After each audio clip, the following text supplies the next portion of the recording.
All right, welcome. It looks like we have quorum, so we're going to go ahead and get this meeting started. We're going to go ahead and call the meeting to order at 5:32. So again, good evening, everyone, and welcome. We're going to do 1.2 presentation of colors. Presentation of colors is by the San Bernardino City Unified School District Police Honor Guard under the leadership of Sergeant Alberto Sandoval.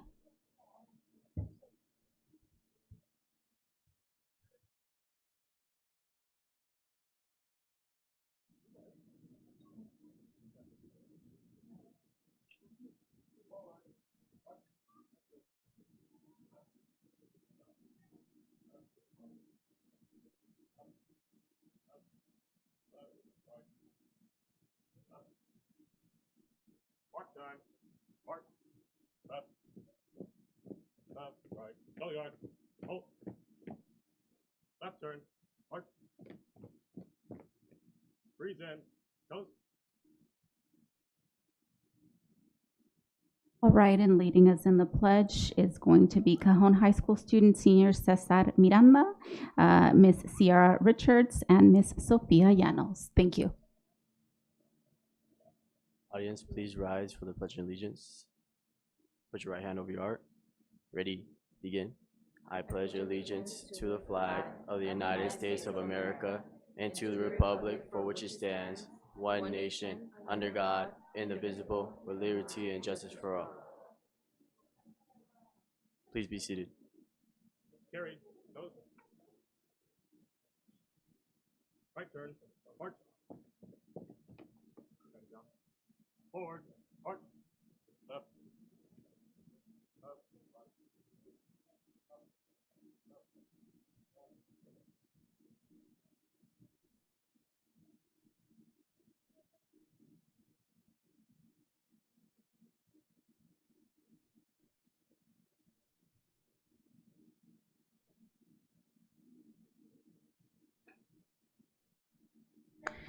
Awesome. Thank you so much, Miss Sierra, Miss Sophia, and Mr. Caesar, and our amazing cadets as well. All right, we're going to go ahead and move to 1.4, approval of the agenda. So moved. Second. Thank you. Moved by Mrs. Alexander, second by Dr. Wyatt.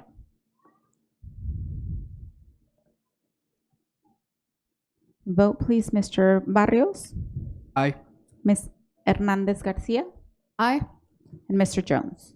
Aye. Thank you. And we're going to try our digital voting version. See if it works for us today.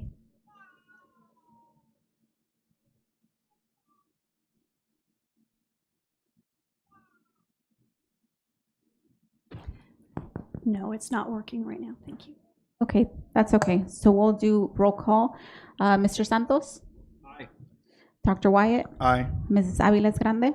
Myself, aye. Mrs. Alexander? Aye. Thank you. Motion carries. 2.0 special presentations and recognitions. I'll go ahead and turn it over to Ms. Mary Roan Goodwin. President Ceballos. Good evening. My name is Mary Roan Goodwin, and I am our school's district's Director of Communications and Community Relations. We have a few special recognitions this evening, and we're going to begin by celebrating culture, heritage, and the diverse communities that help make San Bernardino City Unified such a vibrant and welcoming place for all. At this time, I'm going to ask our board members, Superintendent Mauricio Arellano, and our executive cabinet to please come down and take your seats here in the designated seats in front of you so that you can fully enjoy this evening's cultural presentation. At the conclusion of the presentation, I will ask the board and superintendent to pose for photos with our Belvedere students. May is Asian American, Native Hawaiian, and Pacific Islander Heritage Month, and tonight the Board of Education proudly recognizes the rich histories, traditions, and lasting contributions of Asian American, Native Hawaiian, and Pacific Islander communities across our nation and throughout our very own district community. This month is an opportunity to celebrate the voices, cultures, and traditions that continue to shape and strengthen our schools and our neighborhoods. To help us celebrate this special month, we are pleased to welcome students from Belvedere Elementary School's Trilingual Immersion Program. This evening, under the direction of teachers Wendy Nguyen and Ian Tran, 3rd, 4th, and 5th grade students will sing a song in Vietnamese, Spanish, and English, showcasing the beauty of multilingualism and cultural connection. We thank families for supporting the trilingual program and their children in so many ways. The meaning of the song this evening: this earth is ours. That's what it means for everyone, for all people. Despite differences in background, culture, or identity, we are equally valuable. Today, students are wearing beautiful traditional Vietnamese garb called Ao Yai. Did I say that correctly? All right. This group of students sang at a recent DLAC meeting. And San Bernardino Mayor Helen Tran has joined us this evening because tomorrow this very same group will be singing for their city council meeting. The Trilingual Immersion Program at Belvedere Elementary helps students build fluency in English, Spanish, and you heard it, Vietnamese, while fostering cultural appreciation and global understanding. These students represent the bright future of our district and the amazing diversity that helps SBCUSD shine. Audience, let's welcome our Belvedere Elementary School Trilingual Program students with a warm round of applause.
Well, thank you to our Belvedere Elementary students for that beautiful song.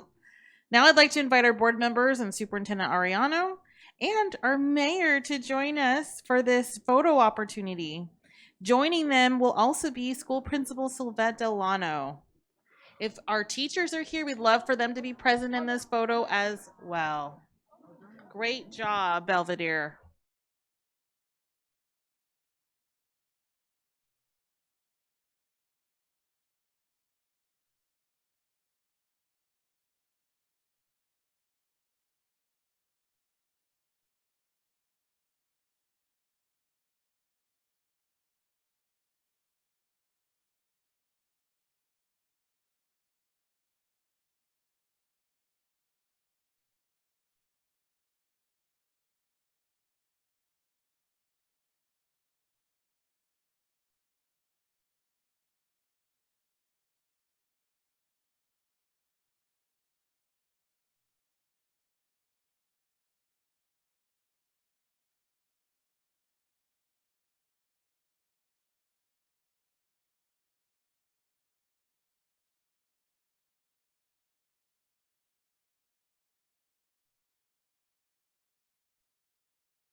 Board members and superintendent, please remain standing for the remainder of tonight's recognitions. Executive Cabinet, would you please make your way along the ramp side of the dais?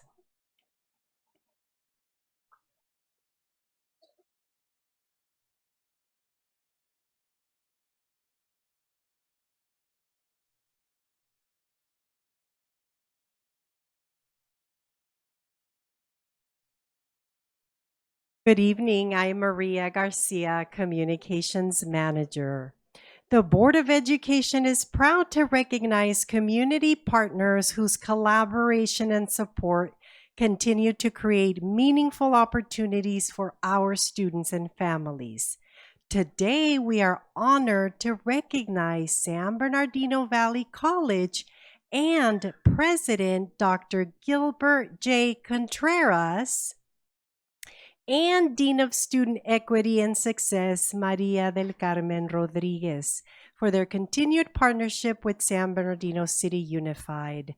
Through innovative programs like dual enrollment, student support services, and a shared commitment to educational excellence, San Bernardino Valley College has helped open doors for countless SBCUSD students as they pursue higher education and career pathways, some of them while still in high school and one student in elementary school.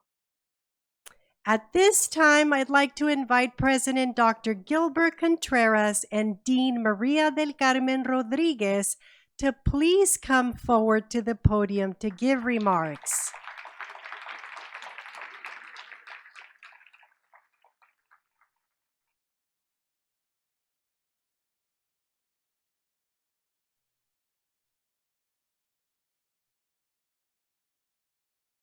As you can see, we are also joined by Valley College's mascot, Blue.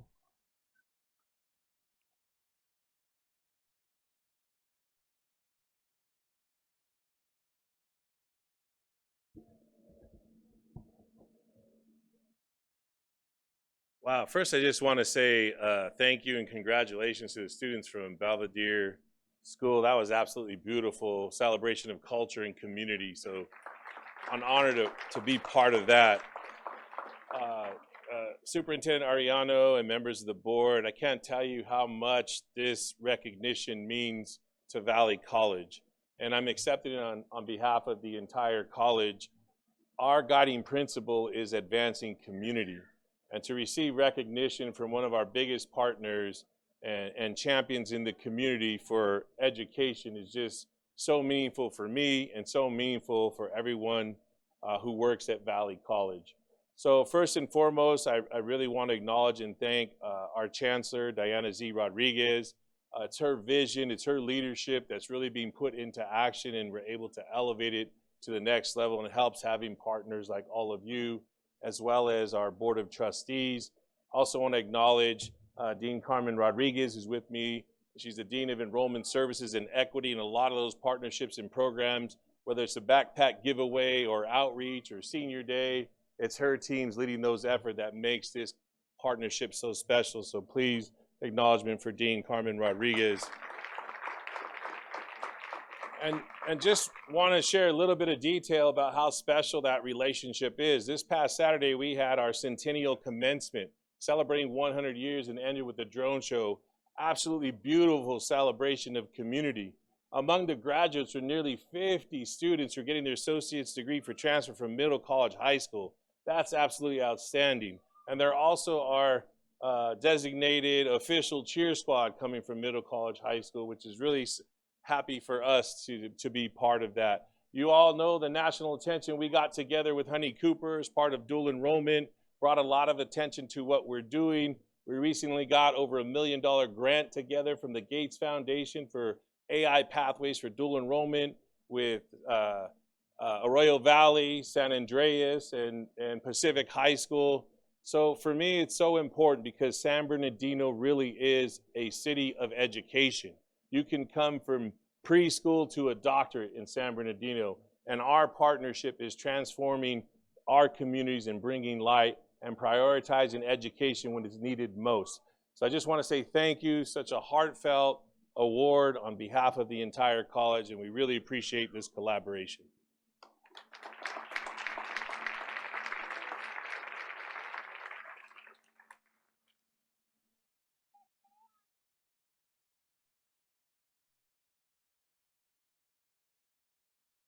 Audience, let's give San Bernardino Valley College President Contreras, Dean Rodriguez, another big round of applause. We are proud to present the May Outstanding Community Partner Award to San Bernardino Valley College.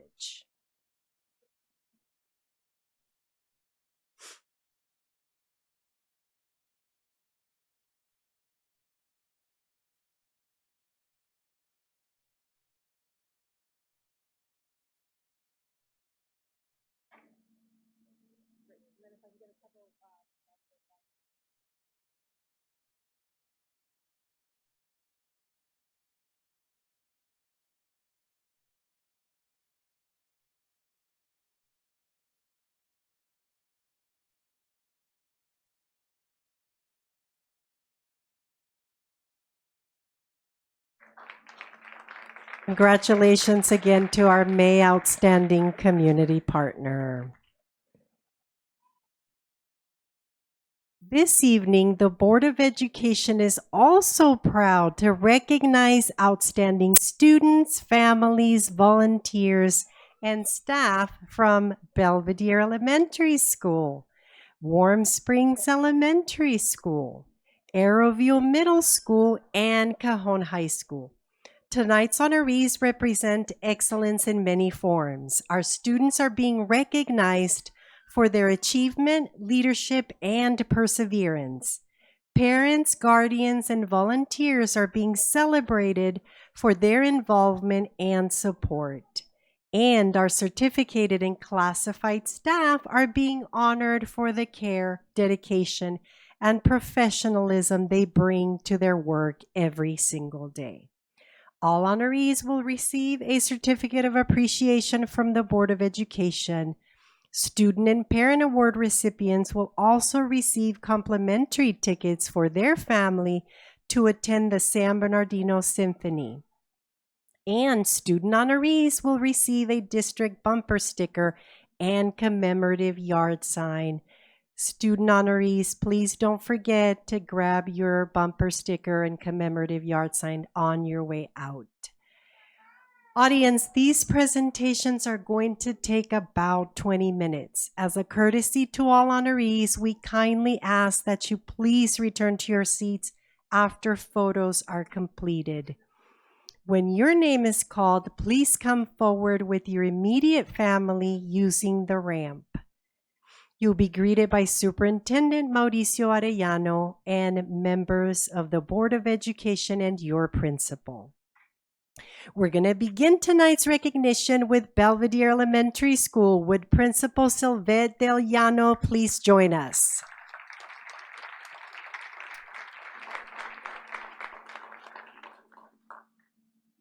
Audience, let's welcome outstanding student Felix Berumen. Felix is a 6th grade student in teacher Aida Frias Tulos's class. Felix is an exemplary student who excels in all languages in the trilingual program. He is kind and polite to all, helpful to his friends and classmates, and always shows academic humility. He is a well-rounded scholar who also participates in activities like band and the school soccer team. His maturity and behavior allow him to be focused and self-sufficient in all areas. He gets along with his classmates and is never afraid to be honest with them. Congratulations, Felix. Thank you for helping Belvedere shine. Let's give him another round of applause.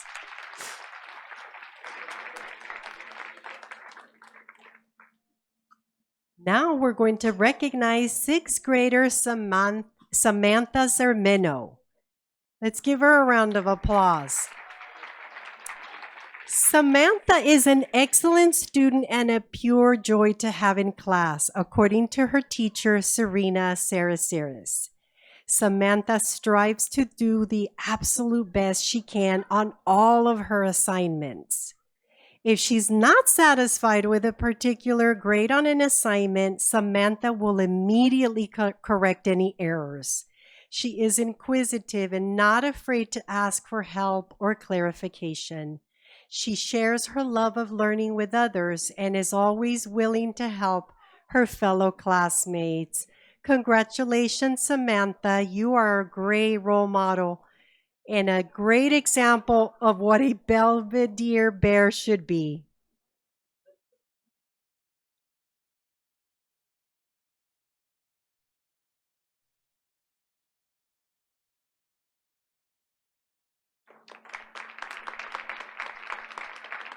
Now, please help me welcome Outstanding Parent Award winner, Cynthia Carabajal. Cynthia is a valued member of the school community whose consistent support makes a meaningful difference. Through her presence at meetings, her willingness to volunteer at events, and her dedication to her own children's success, she exemplifies the partnership we strive to build with all families. Her involvement reflects a strong commitment to ensuring that every student has opportunities to thrive, and her voice helps strengthen our collective efforts to move the school in a positive direction. Thank you for your continued partnership and dedication to Belvedere Elementary School. Let's hear it one more time for Cynthia Carabajal.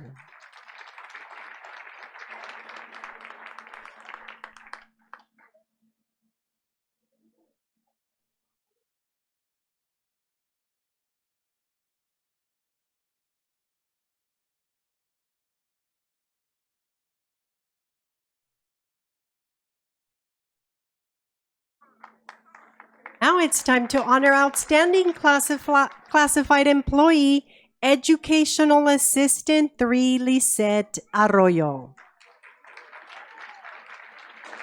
Lisette shows a strong commitment to student growth through intentional small group instruction, where every learner is supported and heard. She fosters language development by building students' confidence and valuing all voices. Her classroom is safe and welcoming, encouraging academic and social risk-taking. With high expectations for all, she strengthens her classroom community and contributes to a culture of excellence that makes the entire district shine. Thank you, Lisette, for the difference you make every day.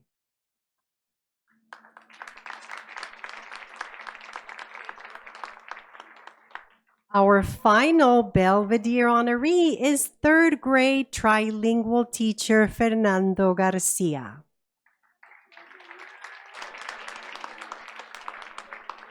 Some of Fernando's students sang for us earlier today. Fernando is deserving of recognition for his dedication and impact at Belvedere. Through coaching basketball, baseball, and soccer, he promotes teamwork and high expectations. He also supports the talent show and yearbook, celebrating student voice and achievement. Fernando's efforts to strengthen the school community and highlight the pride and excellence that helps Belvedere and the district shine. Thank you, Fernando, for your commitment to students, families, and staff. And thank you to our audience for honoring the Belvedere Bears.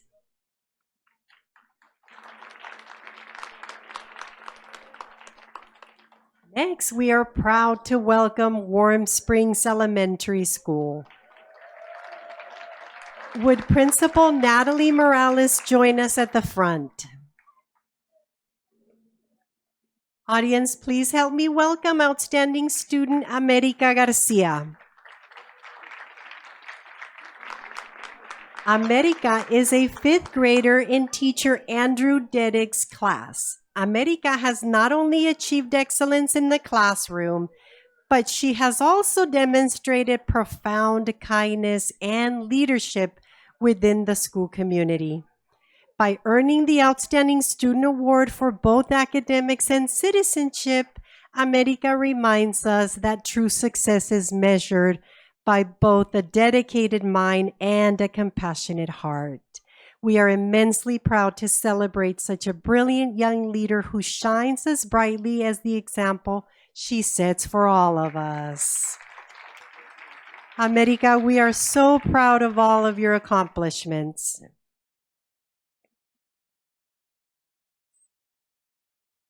Now let's recognize our next outstanding student, Axel Ruelas.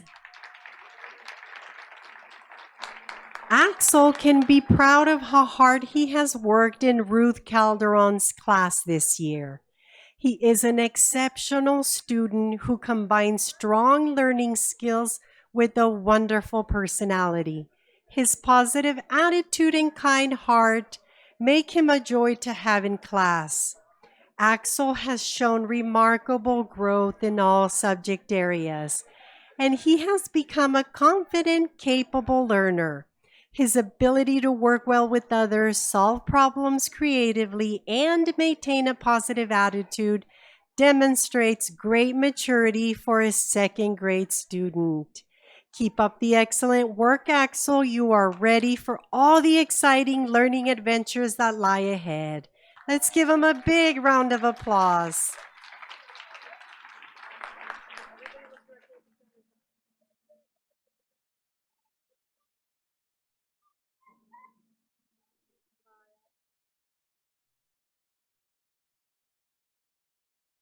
Congratulations, Axel Ruelas. Now let's welcome the Outstanding Parent Award recipient, Karen Rios. Karen is an exceptional parent and a valued partner in the school community. She goes above and beyond to support all students with genuine care and collaboration. Karen helps bridge the communication gap between families and the school, ensuring parents feel informed and connected. A constant campus presence, she volunteers her time to support teachers and students with a positive attitude. Her involvement in the School Site Council and English Learner Advisory Council strengthens the school's work. Warm Springs staff members adore her kindness and dedication, which make a meaningful, lasting impact for the entire community. Thank you, Karen, for your support of Warm Springs Elementary School. You deserve another round of applause.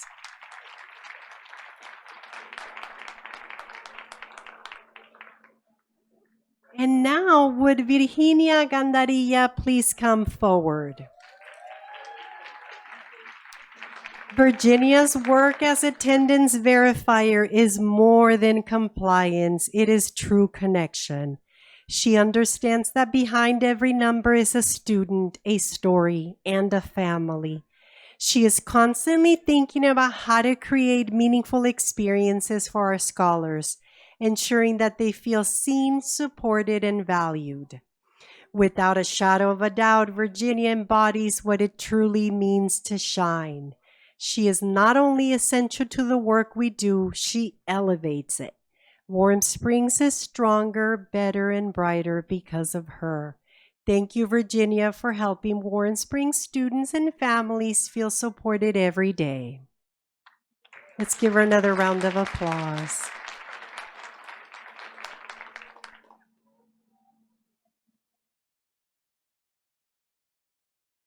And now our final Warm Springs honoree is teacher Leandra Ramirez.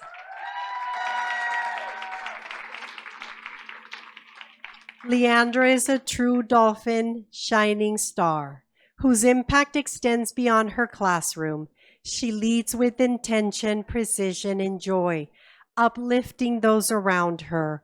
From managing ASB finances with accuracy to creating meaningful staff appreciation activities, she brings care and thoughtfulness to all that she does.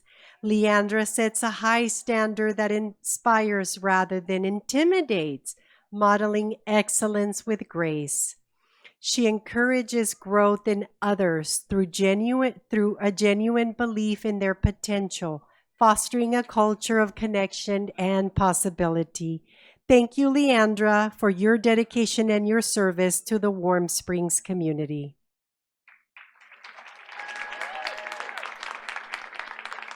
Audience, let's give all of our Warm Springs Dolphin honorees a big round of applause.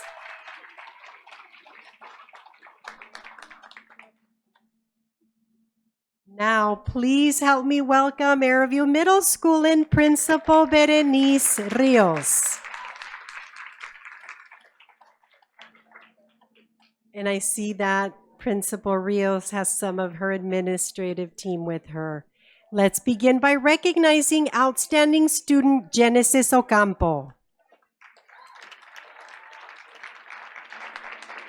Genesis is an 8th grader in Miguel Trejo's class. Genesis has earned several prestigious recognitions while at Aeroview. Last year, she received both the Principal's Award and Student of the Week honors. This year, she actively participated on the volleyball and softball teams while continuing to excel academically. She is a member of the National Junior Honor Society. She serves on the academic team, and she serves as president on the academic team. And she consistently demonstrates exemplary character, leadership, and a true dedication to her studies. Congratulations, Genesis. We know that you have a bright, shining future ahead.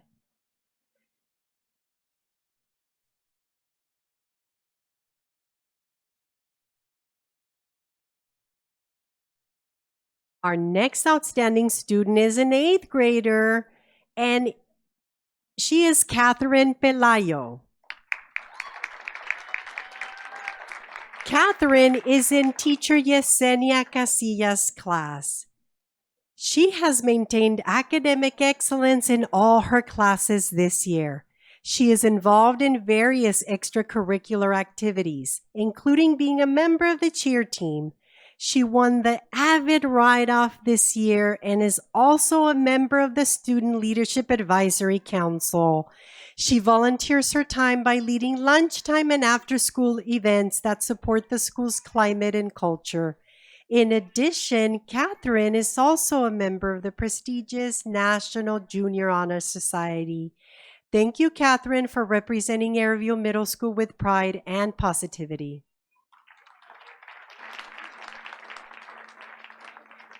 Now let's welcome outstanding parent Dora Espinosa.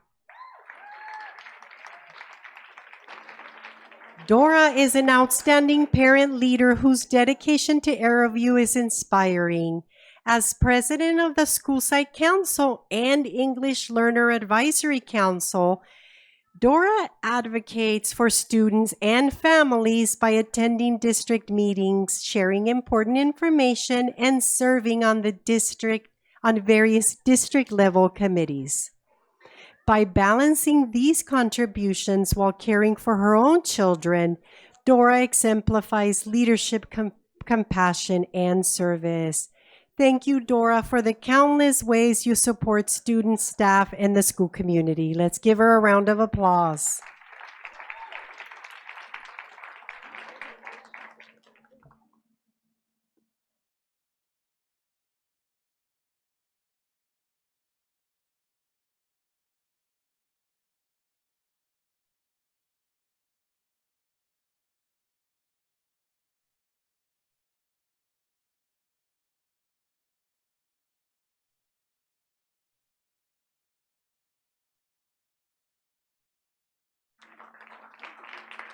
Now we're going to recognize Outstanding Classified Employee, Secretary 3, Jada Bernal.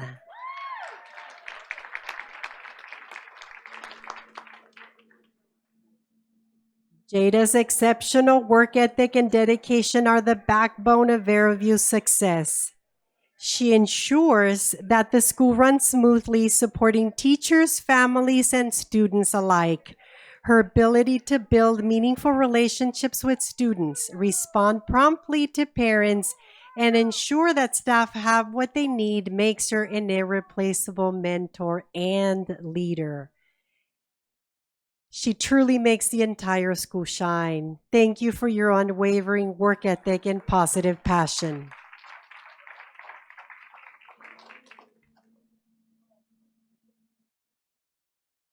Our final Airview honoree is librarian Zadie Casillas. Zadie exemplifies SBCUSD's operational values through her commitment to equity, safety, collaboration, professionalism, and innovation. Drawing from her special education background, she ensures all students feel valued, supported, and challenged to succeed while fostering pride, resilience, and inclusion throughout the school community. Through her leadership and dedication, she has helped Airview sustain PBIS Gold for 3 consecutive years. Thank you for helping Airview shine each and every day. And thank you to all of our Airview Dragons. Audience, let's give everyone from Airview another round of applause. And finally, tonight we welcome the Cajon High School Cowboys and Principal Dr. Christopher Jackson. Dr. Jackson, please come forward.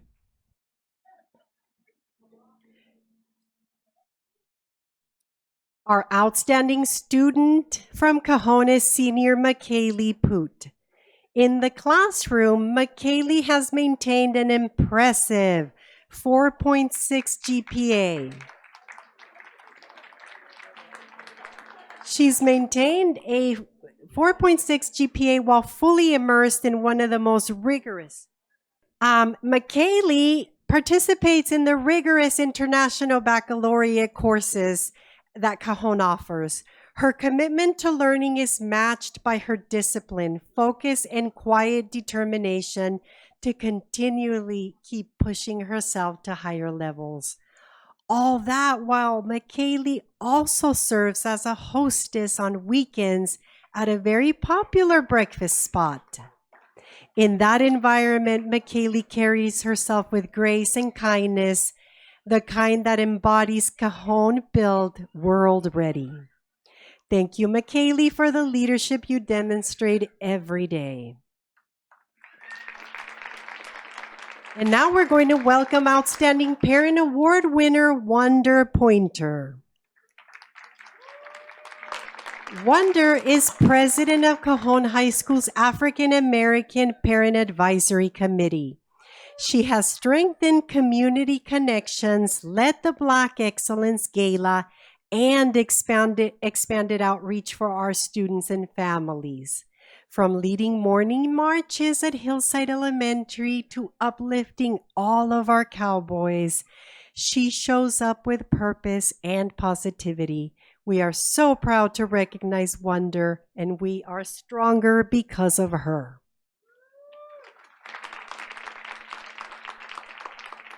Thank you, Wonder, for your continued advocacy, encouragement, and support of Cajon High School students and staff.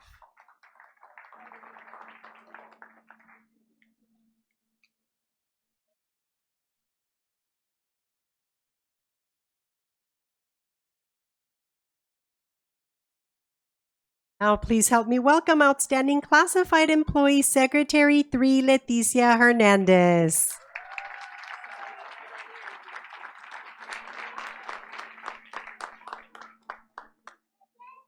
Leticia is the first to shy away from recognition, which is exactly why she deserves it. She leads through example with unmatched dedication, often staying far beyond her 8-hour day. So much so that sometimes Dr. Jackson has to shoo her away and send her home. Her steady presence, professionalism, and care for others make her a calming and guiding force for the entire Cowboy team.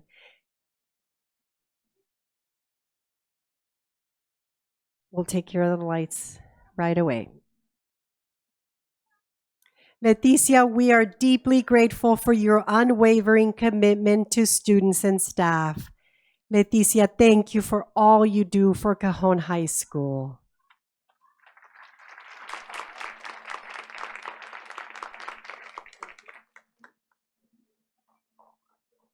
Congratulations. Our final honoree this evening is Program Facilitator William Pomfret. William exemplifies the district's operational values through his innovation, professionalism, and commitment to continuous improvement. William believes in the potential of every student and builds systems that promote equity, collaboration, and clarity. His resilience and forward-thinking approach help create a safe, organized environment where students and staff can thrive. And his pride in Cajon is evident in the care he brings to his work. Thank you, William, for elevating every student and program you serve. Let's give him a big round of applause. And thank you, audience, for honoring the Cajon Cowboys. And thank you, honorees, for returning to your seats. Let's give everybody a big round of applause. And thank you, members of the board, superintendent, and cabinet. Would you kindly return to your seats? We extend a special thank you to the San Bernardino Symphony Orchestra for supporting tonight's honorees. And this concludes tonight's special presentations. Thank you.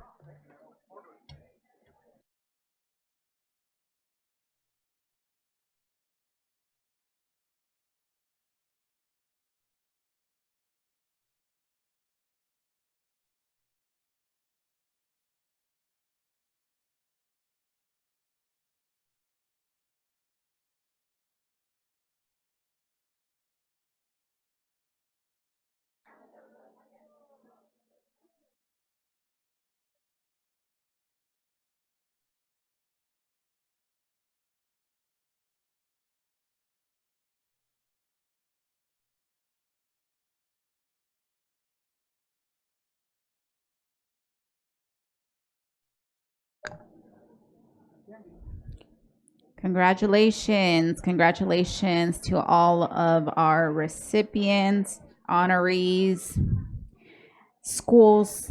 Thank you so much, students, parents, all alike, for everything you do every single day. All right, we're going to go ahead and move on to 3.0. No, I apologize. 2.3, Student Leadership Advisory Council, SLAC, end of year report. So I'm going to go ahead and turn it over to Dr. Rodriguez. So there are so many wonderful things that happen in our district, and one of the things that I'm most proud of is our student board member program that comes from our Student Leadership Advisory Council. And so today we will have a report from our group who just held elections, and they are the pride of San Bernardino, the pride of CSBA, and really excited to have them here today. So I will now pass it over to our advisors and students who will be doing the presentation today. Thank you.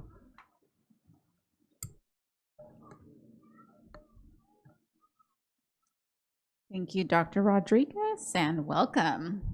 We're very excited to see you guys here today. Good evening, President Ceballos, member of the board, Superintendent Arellano, and Cabinet. My name is Salem Rios, and I'm an 11th grader from San Gorgonio. I want to talk about SLAC and how important it is for our students to get involved. During our SLAC meeting, we get to speak to other student board members from other schools while doing collaborative activities in SLAC. For example, making posters with ideas as to how we can contribute to our communities and schools, how we can help, what we can improve.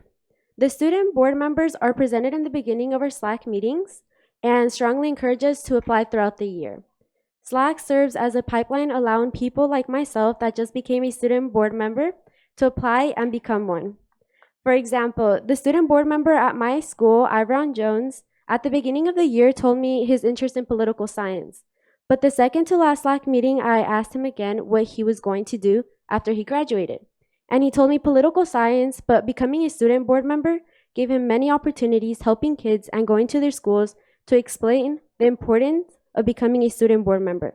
And all of these opportunities broadened his interest, especially towards education. This made me realize how his interests were expanded. SLAC gives us as student board members insights, what they do, and one thing that they make sure to point out is that you don't have to be perfect, but to be authentic. Thank you.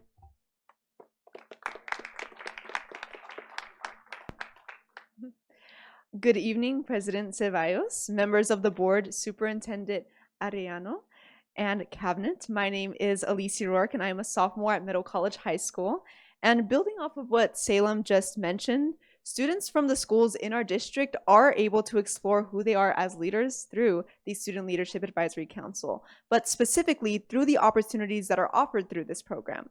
SLAC allows students to interactively find out who they want to be as a leader in the present and also in their future. This happens through many ways, but the first way is through academic field trips.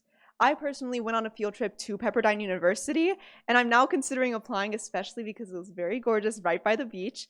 And if I hadn't been in SLAC, I wouldn't have been given that opportunity, and I think that just shows the importance of this program. But additionally, I was able to attend a law conference with a law firm. I can't quite remember the name, but I was able to speak to professionals in the field of law and listen to powerful insights from speakers. I remember one specific woman, she went to UC Berkeley, and I was able to make that connection, and that was only because I was involved in SLAC. Additionally, through SLAC, and not just, I haven't only gone to academic field trips, but just within the meetings, I've been made aware of many things, like the CalKids Scholarship, which just allows any student that is in California to apply and receive money so that they can go on to higher education.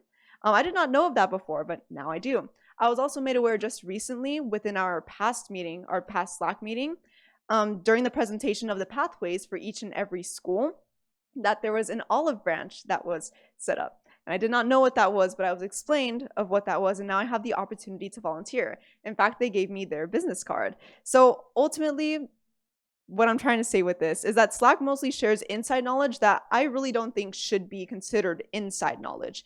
So the purpose of us presenting here today is to let everybody know, every single student, that they are welcome to join this if they want to. It only takes 10 seconds of courage to ask somebody, hey, I want to join this program. And that's what we're here to encourage everybody to do that's a student within this district.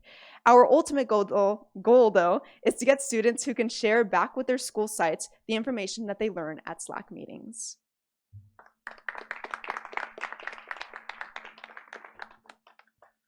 Good evening, President Ceballos, members of the board, Superintendent Arellano, and the cabinet.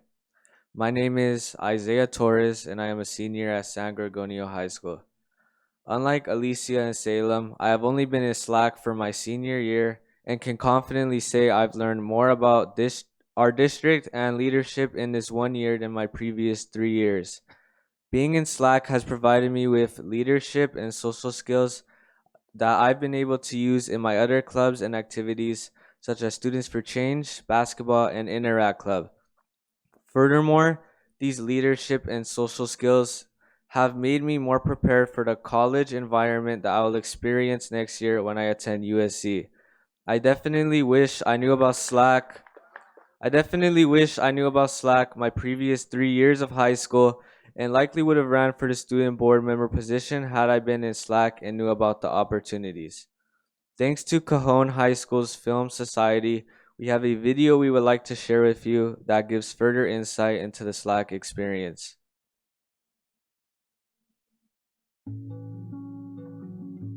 My name is Alicia Rourke, and I am a sophomore. I'm from Middle College High School. In my own words, what SLAC is, it stands for Student Leadership Advisory Council, but for me, I think it's where you get to understand what kind of leader you are and what you want to do for others. I have been in SLAC for 2 years, so since my freshman year. As a SLAC member, I've been given the opportunity to go on certain field trips. Like, for example, we had gone to Pepperdine University and we got a tour of the campus. I actually really liked it, especially because it was by the beach. But beyond field trips, we get the opportunity to speak, which I think is really important. So I used to be somebody that was very, very quiet, which is kind of surprising considering that I'm doing this interview now.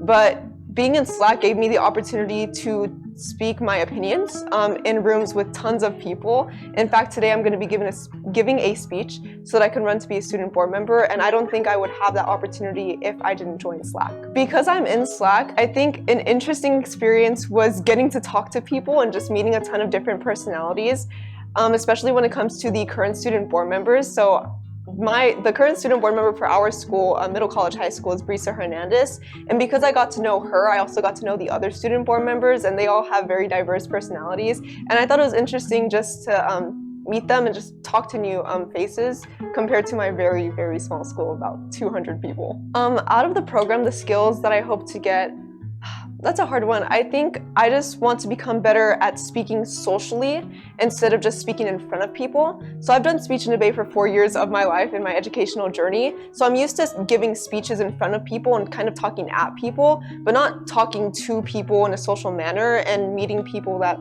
might be like older than I am and adults. So through SLAC, I've already kind of done that. I've got to speak to Miss Rogers and meet her, but I'd like to meet other people as well and be able to have that confidence and not be as socially awkward. I think the way that SLAC has impacted my life, again, I was just able to meet so many different people, but adding on to that, because I was able to meet so many different people, I was also made aware of different opportunities. Our principal constantly says it's not about what you know, it's about who you know. And so I think through SLAC, being able to make those connections not only made me feel happy making those friendships, but also I was able to learn about new things like Olive Branch. I didn't know about that, but matter of fact, I was just told outside in the pathway presentation that Olive Branch exists. So now I have that volunteer opportunity. To all students trying to get into SLAC, the message that I would like to share is honestly, just try to get to know people, try to put yourself out there. I feel like specifically at my school, unfortunately, SLAC is something that is kind of small. Not a lot of people know about it. So I've tried to make it my job and duty to let other people know that this program exists. So I would suggest that people that want to join SLAC, don't be afraid to ask whoever. I've personally been working on talking to people that I don't know. So even if in order to get into SLAC, you have to talk to people that you don't know, just try it. Just 10 seconds of some sort of, I'm trying to think of the word, strength, bravery, courage. Only 10 seconds of that can get you many places. So my name is Teresa Vargas and I'm a senior. I go to San Bernardino High School. So in my own words for Slack, it's a community based with all high school students that come together, every once a month, and we just talk about community engagement and how we can better our community as a high school. I've actually been in Slack for 1 year. So some benefits that I'm giving as a Slack member is, the idea that I have a voice in my community and as a high school student. Not only that, we do get to communicate with each other, with all throughout the 10 different schools or however many schools there is here at the meetings. So I get, we all have a voice in whatever we say or whatever we discuss. And I think that's a really good benefit because it makes each and every one student more vocal in their school and just in their own person. So some interesting experiences I've had personally throughout Slack is I've actually gotten closer with my senior friends that I didn't know went to Slack, and I actually got closer with them and we talked a lot more even without going to Slack meetings. So I guess the friendships and community you built within your school. Skills that I hope to get out the program, what I've already seen is I'm actually really good more at communication and speaking out. I wouldn't have done this interview if I wasn't here, so I'm really grateful for that. And I think I am just more outgoing and outspoken, especially in my community, and what kind of differences I want to see within my community. As a leader, I actually am a leader in some of my sports and extracurriculars. And like I said before in the other question, I am a lot more spoken out and I do speak up in my leadership role. So I'm really glad that Slack has given me that opportunity to speak out and just become more of a leader. A message I would say to the students that are trying to get into Slack is just be yourself, and the more open you are, the more you get to see yourself and the more learning experiences you get. My name is Liam. I'm from Serrano and I'm in 7th grade. This is my first year. It's taught me to be more respectful, have more thoughts about helping others, more responsibility. My experience is having the opportunity to come to meetings, have lunch, have to be with my friends. Try your best. Nothing is easy. You always have to push through. My name is Israel Smith Riddens, and my grade is 8th grade at Serrano Middle School. Slack is a program where students come and they express their opinions to a board, and they usually help with questions that the board has that would involve students' opinions inside of it. I have been in Slack. This is my first year in Slack. I started in the beginning of the year, and I hope to finish in high school. We have the opportunity to come and express our opinions. We mostly like to express the opinions of our peers at our schools. So we would sometimes hold board meetings at our schools so we can come and have everyone's thoughts in mind. This is my first board meeting with the schools. And because of Slack, I'm able to go to DC this summer with the school, so I'm very excited. I hope to get leadership skills out of the program because I'm hoping to become a firefighter when I'm older. It has benefited me to overcome my fears of public speaking, and it has showed me a lot of opportunities of how I could become a council member of the district. The message I want to express to the students is that don't be scared. It's an amazing program, and I think that you'd love it. My name is Damian Legado, and I am a current junior, 11th grade. I attend Pacific High School. To explain what SLAC is the Student Leadership Advisory Council.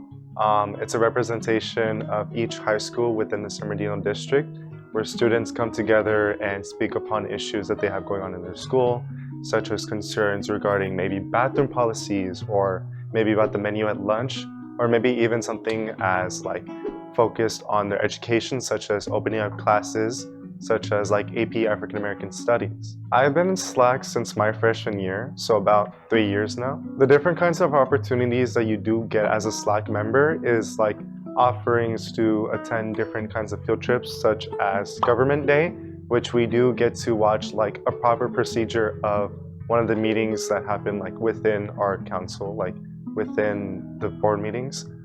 Different opportunities as well is being able to learn LCAP, which is the budget of our district, which goes to different programs within schools. The message I would give to students who are interested in SLAC would be, don't be afraid to reach out or to ever ask for help. Because my own personal experience growing up as one of the siblings that I had to depend on my own for, it was hard to ask for help or ask for like different opportunities that could push myself out there more. And yet the thing is, if you don't ask for help, you're only limiting yourself to the possibilities that you've been given from other people to you. Being able to use that self-determination to gain something that you want for yourself is more important than anyone else could ever give you. So being able to give that simple question of how can I join SLAC? Who runs it? How am I going to show those capabilities to join? Is something that's so powerful. It creates like that small little butterfly effect that gets you out there. Hello, my name is Ademi Martinez, and I'm a junior attending Indian Springs. SLAC has honestly impacted my life in an amazing way. I feel like I can just kind of, look forward to these Mondays that we have with all the students, and it kind of shows what opportunities are out there and what opportunities we have to better both our communities, our schools, and everyone around us. If you're trying to get into SLAC, I say go for it. It's an amazing opportunity. Get those grades up, get your attendance up, and honestly, it's so worth it. You're gonna love the experience. It's changed so many lives, including mine. And if you have any tips, I'd say try to reach out to anyone that's already in SLAC, and they'll have a great word for you.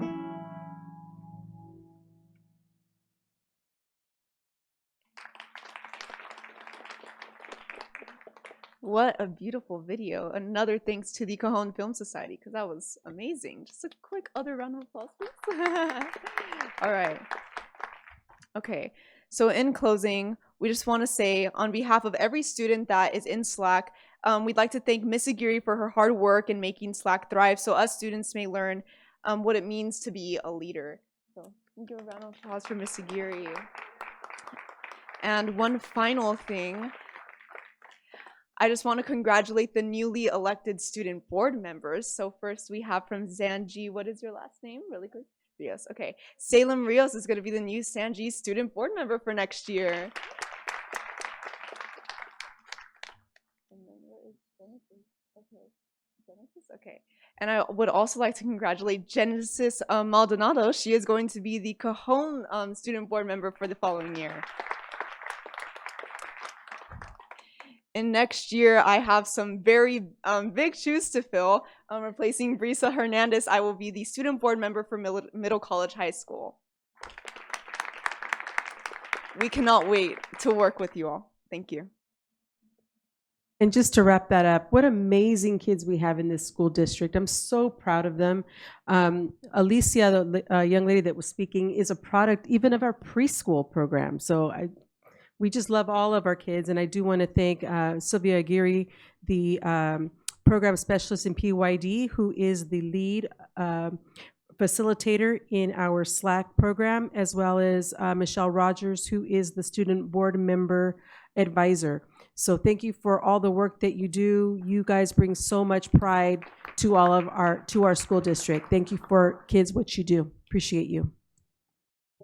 Thank you, Dr. Rodriguez, and thank you for that wonderful presentation and update. And we are so very proud of the students that are graduating and leaving us. I know you guys are going off to bigger and better and greater things, and welcome to the ones that will be joining us next year. We look forward to having you.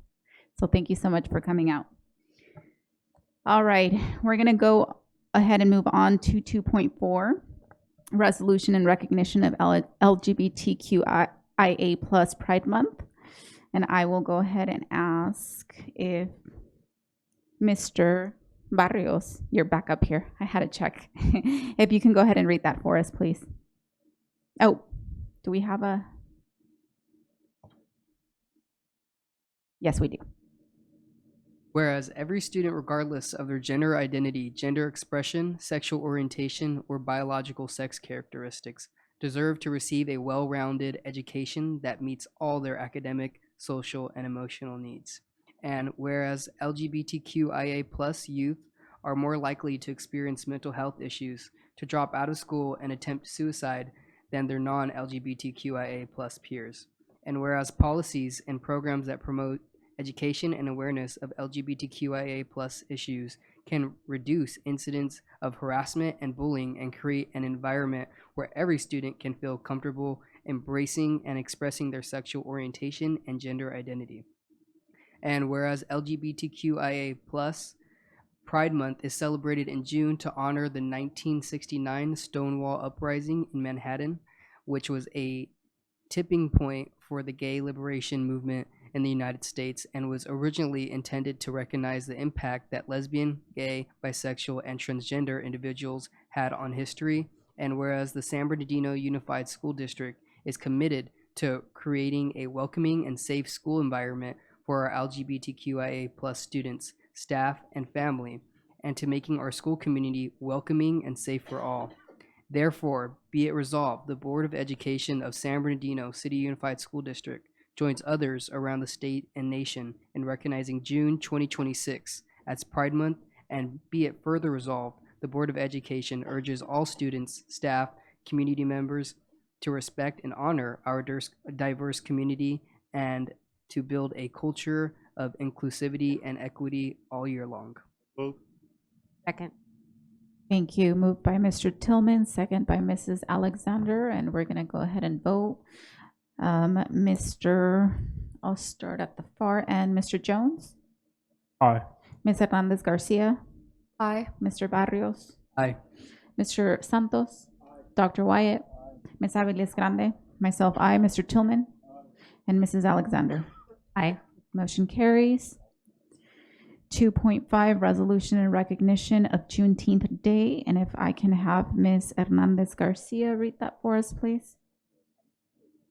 Whereas Juneteenth is the oldest African American holiday observed in the United States, and whereas on September 22, 1862, President Lincoln issued the Celebration Emancipation Proclamation, and whereas prior to the end of the Civil War on January 31, 1865, Congress passed the 13th Amendment to the United States Constitution, which abolished slavery throughout the United States and its territories.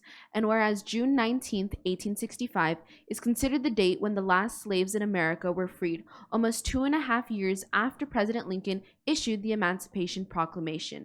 And whereas on June 18, 2021, President Biden signed into law the bill making Juneteenth National Independence Day a federal holiday, and whereas in 2022, Governor Newsom officially recognized Juneteenth as a state holiday, and the third Saturday in June of each year is to be known as Juneteenth, National Freedom Day, a day of observance. Therefore, be it resolved, the Board of Education of San Bernardino City Unified School District does hereby recognize June 19th as Juneteenth National Independence Day. And be it further resolved, the Board of Education recognize the third Saturday in June of each year in California as Juneteenth National Freedom Day, a day of observance, and urges people across the state and nation to join in celebrating Juneteenth as a day to honor and reflect on the significant role that African Americans have played in the history of the United States, and how they have enriched society through their steadfast commitment to promoting freedom, brotherhood, unity, and equality.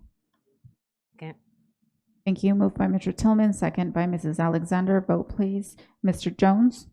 Aye. Ms. Hernandez Garcia? Aye. Mr. Barrios? Aye. Mr. Santos? Dr. Wyatt? Mrs. Aviles Grande?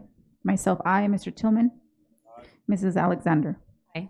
Thank you. Motion carries. We're going to go ahead and move on to 3.0 public comments. 3.1 received public comments. This is the only time the public will have an opportunity to address the board on items not on the agenda and within their subject matter jurisdiction, such as district policies, procedures, program services, or fiscal matters. The board must operate under Brown Act, open meeting regulations, which prevents boards from commenting on items not on the agenda to ensure transparency and public participation in government decision-making. The reason is simple. The board wants to ensure that anyone who has an opinion on an item knows via our posted agenda when we will be discussing it as a board. During public comments, the board can ask clarifying questions, but cannot discuss, answer questions, or ask questions on a topic that is not agendized. We're certainly happy that you're here to let us know any concerns. Please know that we're listening and your input is valued. If a follow-up is required on your comment, a staff member will reach out to you. Please make sure your email or phone number is provided on your comment form so that they may contact you. Public comments are limited to 5 minutes per person. 6 or more people who wish to speak on a topic will be provided no more than 30 minutes total. Speakers are cautioned that under California law, No person is immune from liability for making intentionally false or defamatory comments regarding any person simply because these comments are made at a public meeting. So first up, we have Mr. Ben Pratt. Welcome. Good to see you. Hi, everybody. How you doing? I'm Benjamin Pratt. I'm still the Vice President over at IBW 477 and also Vice President of the Inland Empire Building Trades Council. And we're here tonight just to give you guys kind of an update on the CWA. Albert Duarte will give the kind of nuts and bolts analysis. I'm just going to talk more about the outreach part of it right now.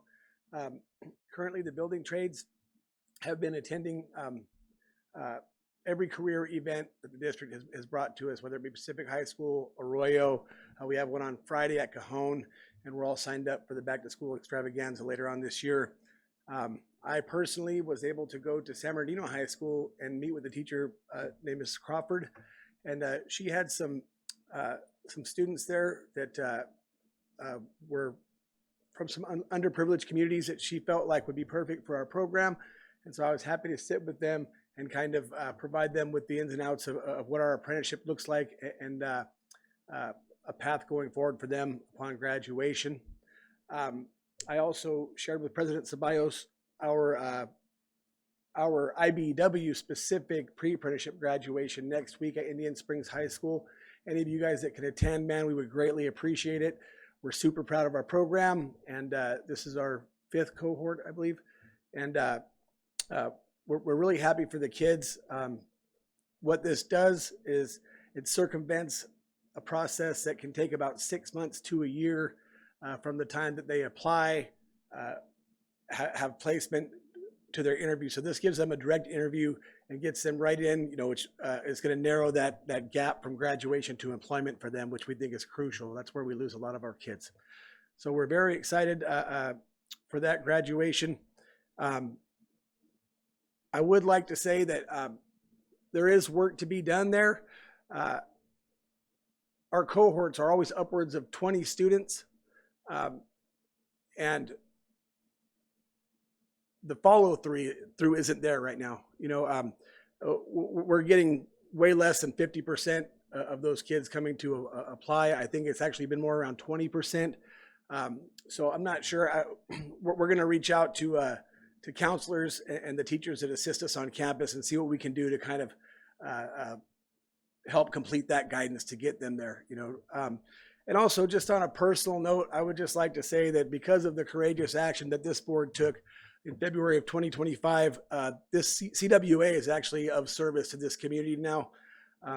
I myself have been able to dispatch young men and women to CWA projects here in the district, one of them being my own son, who is a third-year apprentice. So I'm very proud to have the second generation of electrical workers in my family working in the city that I went to school, that he went to school, and that my granddaughters are now Newmark Knights. So our family loves this district, and we thank you for everything that you guys do.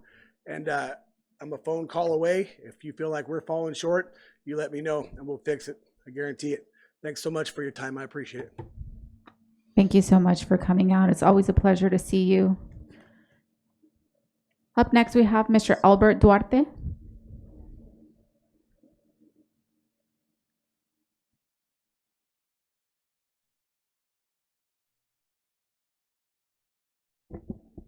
Good evening, President Ceballos, board, and Superintendent Arellano. Thank you for, and cabinet.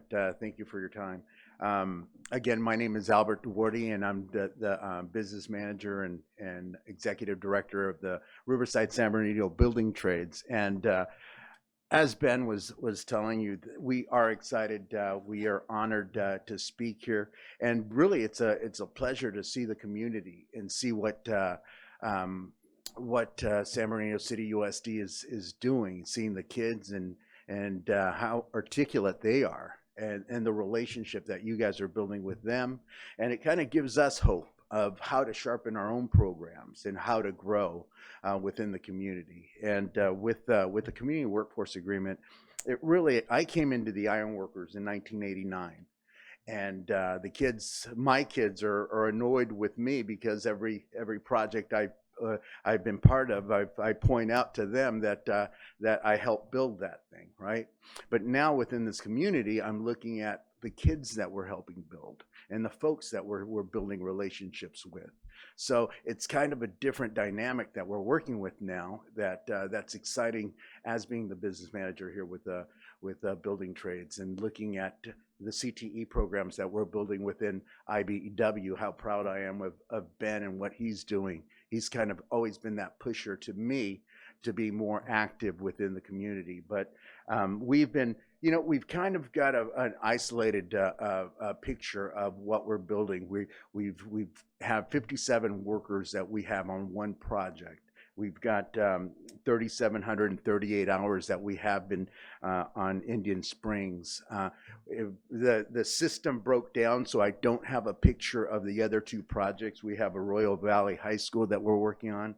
We have North Vermont Elementary School that we're working on. So when those numbers come in, I'll be able to share that, and I'll be able to come back and explain exactly the total picture of what we're working on. But in all, we've got 68%. We agreed to a 50% local hire. We're at 68%. Now, what it does, it really gave me a picture of what we need to work on. You know, mostly the people that have been working out of those 57 are men. We need to start hiring more women and get more women involved. But it also gives me a look at the specific projects that we're looking at. And some of them were some of the companies that we brought in. It was 100% that people from out of town. So it's something that I can put my hand on, and I can reach out and say, hey man, we need more people here from local areas. In the 35 years that I was an iron worker, I only worked close to home probably 2 times. That's something I don't want for you guys. Right, is getting people more that are part of the community to work within our community. So that is something a step that you guys took when you signed that agreement, you know, and it's something that is new to the building trades through these community workforce agreements. That wasn't 10 years ago, it wasn't possible within San Bernardino, within Riverside, within the Inland Empire, but we all sharpen each other. So we're growing. We're growing with you, but you guys are quite an example. So thank you for everything you do. Thank you. Thank you. And we have a question or comment, Mr. Tillman? Yes. So when you say projects, you mean work in the district, contract in the district? Projects within the district, correct. Okay. And then I had a question for Ben also. You mentioned something about 20 and then only 20% or something like that. What were you talking about? You said something about participation is less than what you guys want. Oh yeah, I was referring specifically to our IBEW specific after school pre-apprenticeship program. Right now, by my calculations, only 20% of the kids that are receiving the certificate from us are actually applying. Applying for what? Applying for the IBEW apprenticeship program. Okay. So and they know about it or they don't? Oh, absolutely. The entire curriculum is geared toward making them informed and giving them the basic partial first year curriculum to give them the advantage to application for the apprenticeship program. And when they're in the program, are they getting paid or do they have to wait until after they get out of the program to get paid? The after school program right now is just, it's a 2-hour class a week for 14 weeks. So Okay. they're not working yet. It's just, it gives them access to direct interview to the IBEW apprenticeship. So it's an advantage for them once they graduate, because you have to be 18 years old and graduated or have equivalency to apply for the IBEW. But we're just a little bit discouraged that the kids aren't taking advantage of this certificate, because literally all they have to do is walk into the hall, hand that in, and they're given an interview. So just so I'm clear, when they interview to do what? To begin the IBEW apprenticeship program. Right, but in the apprenticeship program, they're not getting paid, or they do? Oh, they do. Yeah. They're working full time once they're apprentices. They work 40+ hours a week, and they go to school twice a week for 3 hours, and they're paid the whole time. And the pay is advertised in there? Absolutely. Okay. Yep. And pay, benefits, all those things. They're made aware of the whole package. We give them an in-depth presentation about that. So just And to- you mentioned that you thought by contacting the counselors somehow it was going to benefit this. How's that? well, we're hoping that we can do a better job at vetting the kids that come through the program, because we have a lot of attrition. A lot of the kids quit halfway through the program. And when you say vet, is because you're looking for a certain type of student? Just kids that are interested in joining the IBEW. That's Right, all. right. Anyone that wants to be an electrician. But what we're getting from our instructors is that 2 weeks in, some of the kids are saying, yeah, I really didn't know what this was, and they drop out. So Right. we just want to make sure they're informed. And let me ask you a question. Is there a minimum in terms of like math that they have to have in order to be successful in the program? There is for the apprenticeship program, but part of what we do in this after school program is that preparation. So we address it in the program. And the reason why I brought that up is because I just think that might be your low hanging fruit. If you wouldn't need a counselor, but you need to work with our data people. So get a list of the students that are very successful in whether it's math or whatever it is that they need. Then you send a letter directly to them and say, hey, we identified you because you've taken X amount of courses in, algebra or trig or whatever. And then that will lead, we think because of that, you'll be more successful. Even maybe, algebra 1 or 2, whatever it is. You know what I mean? Because I think that'll make a big difference. But that way you want to depend on the counselors, you could just send the letter directly to them. And I would encourage you to highlight the money they can make if they participate. Absolutely. And I appreciate that insight. And you are 100% on point that this is very math intensive. So I will. That's exactly. So I think you should really get a list of the students that do well in math and then send a letter directly to those students. Outstanding. Thanks for that insight. I'll do that. Thank Appreciate you. it. Can I add something? We're starting to, I didn't add, we met with San Gorgonio High School, and we're looking at building a MC3 program. It's called a multi-craft core curriculum that the building trades has, and it teaches you all 15 trades. So everybody's not meant to be, so that's why you might see a low number. Everybody's not meant to be an electrician. Right? But when you teach them all 15 trades, then they can really choose. My dream is to come in, get with the CTE programs, put them within the MC3 program within the freshman sophomore year, and they can do the CTE programs after that freshman sophomore year, so they can try IBW, they can try the plumber pipe fitters, they can try the iron workers. I'm starting to work with that within my trades to develop those CTE programs so we can present them to you. So everything's malleable right now. We're growing. We're growing with you to be able to really share this MC3 program with the community and with you folks. So we've got it in Cajon High School right now.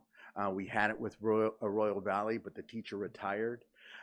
It's up to Royal Valley to pick up a teacher and see if pick up the program. But with Cajon High School, we're starting to take that, or not with Cajon, with San Gorgonio High School, we're starting to take that, and it's going to start. So it's really encouraging, and we're starting to build that relationship. So thank you. Thank you. And we have one more question or comment, Dr. Wyatt. Thank you, Madam President, and thank you both Albert and Ben. Ben, just a quick question. You said about 20% of the students that go through that program end up applying for the apprenticeship. Do we have any idea actually who are accepted and completed? Dr. Wyatt, I can get you that number specifically. I know right now, the last time I checked, I think we were at 9 apprentices with about 15 as pre-apprenticeship trainees working full-time, but not started school yet. But that number may have evolved since last time I looked at it. Hopefully it's a few more, but I believe it's about 10 right now, which unfortunately that looks like about 2 to 3 per cohort. That's why we're not satisfied. Okay, no, thank you. We know it's a hard trade, and you're gonna have to work hard. We know that. Thank you. Thank you, brother. Appreciate it. Awesome. Well, again, gentlemen, thank you so much for coming out. Thank you. Okay, up next we have Uriel Armenta.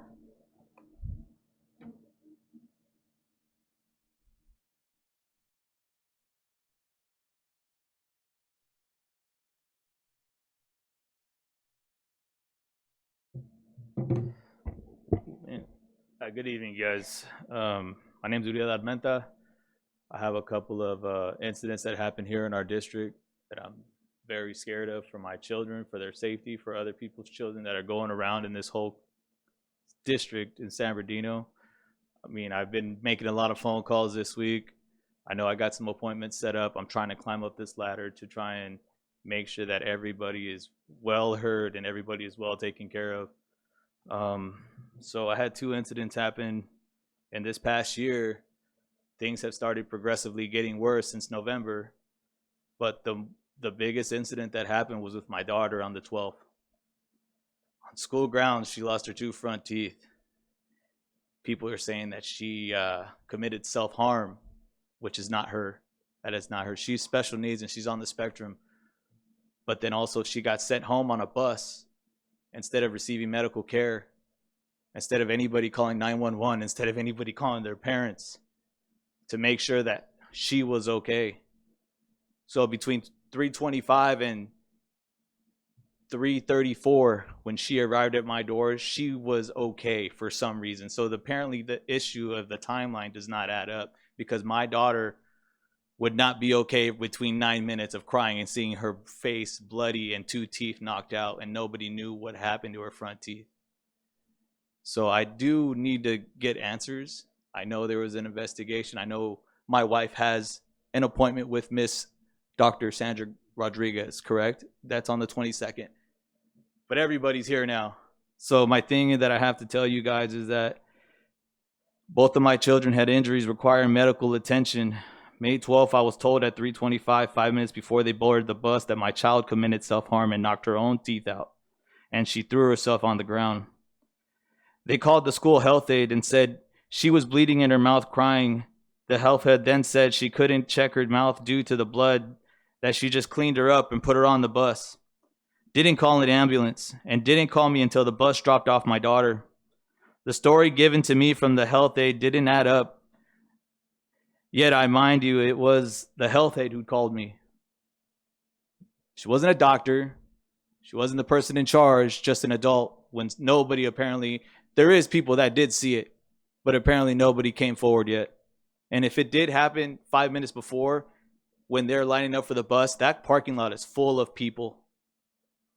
There would be numerous people calling an ambulance if that so happened timeline was true. I feel that the safety at Highland Pacific is neglected for all kids of special needs, given that there are 2 now less accredited special need teachers that are there now on leave. One since November and the other in April. The 2 classes are now being poorly supervised by substitute teachers and aides. They're only good enough to be paid as subs and not as special needs teachers, failing to meet the standards that San Bernardino County Unified School District has in place for them. Kids are eloping out of the school premises without even the staff knowing. That was also documented in the Parent Square app. There's screenshots of that and evidence of that, of the child being eloped from the school and not even the staff knew about it, nor aides. But instead of letting everybody know how they solved the issue, they just went to a public forum and a public meeting so nobody else was informed. I asked for documentation on my kids' behavior to get them and what they need and how they failed to send it to me. My kids' behavior needs to be documented as well, and I need to receive that when I ask for them. They could always black out whoever needs to be blacked out, but my children's behavior needs to be so I can get my kids the help they need, so you guys can help get the kids the help they need. Not just mine, but everybody in the special needs.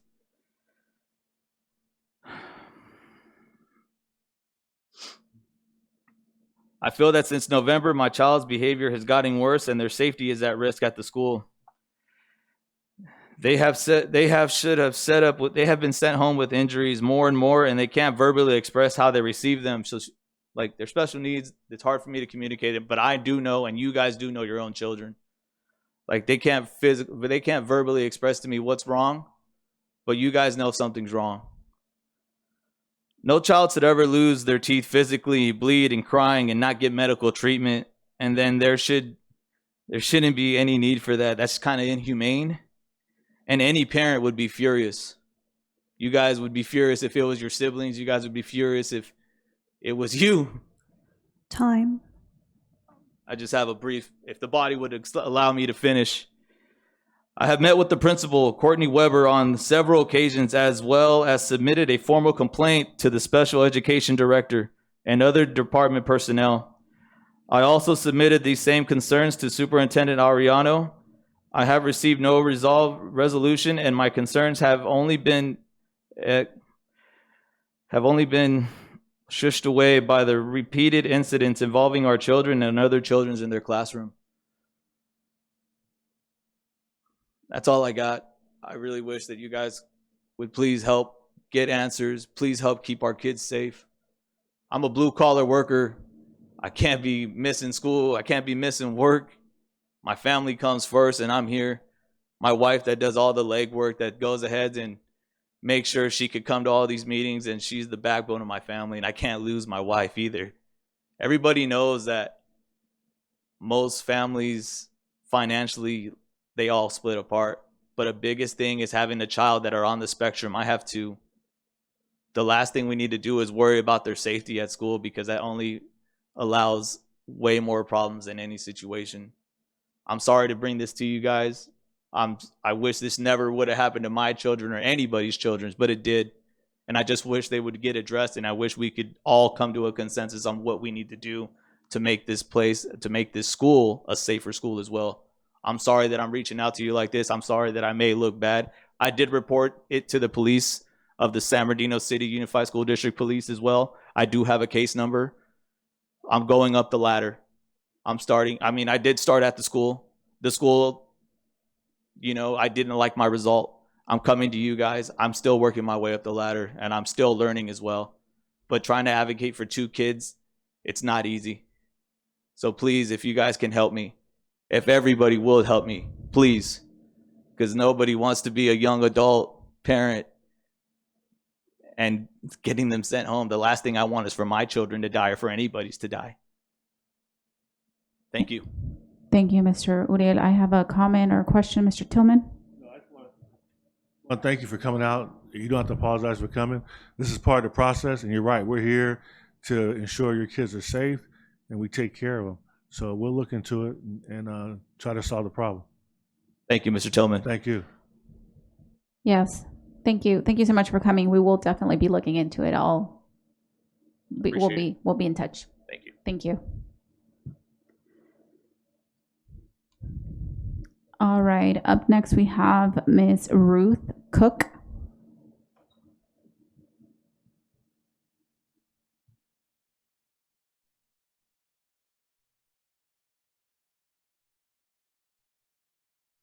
Thank you. I just have some quick words of kindness tonight. I am Ruth Cook. I'm a program specialist with Accountability and Ed Tech, and I'm also one of your district crisis team leads. So some kind words tonight for the board, the cabinet, and the Swiss department from the crisis team. I've been in the crisis team many, many years, and I've been through many iterations of support, and I just wanted to say that the current level of support from Swiss, specifically Colleen, Mario, Jackie, and Ursula, is much, much appreciated. I recognize that it's a collaboration between the team and administration, but I wanted to let you know that as team leads, we recognize and feel the care given to us for the support we provide to the sites when really hard things happen at them. This year, the crisis team has been out 15 times, most recently at Sanji with the death of the assistant baseball coach.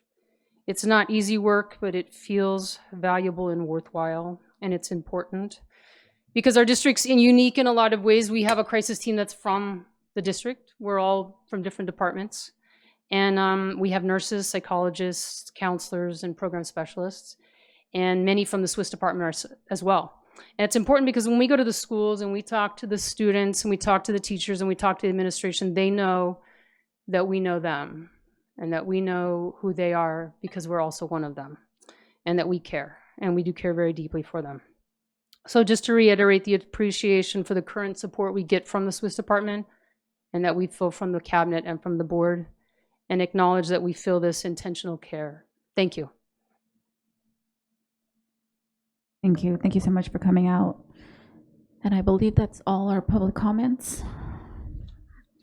Okay, so then at this point, we will adjourn to closed session. No, I apologize. we recently switched up our agenda. So we have 4.0 reports and comments by union organizations. 4.1 San Bernardino Teachers Association. No report. 4.2 California School Employees Association. No report. 4.3 Communication Workers of America. No report. And 4.4 San Bernardino School Police Officers Association. No report.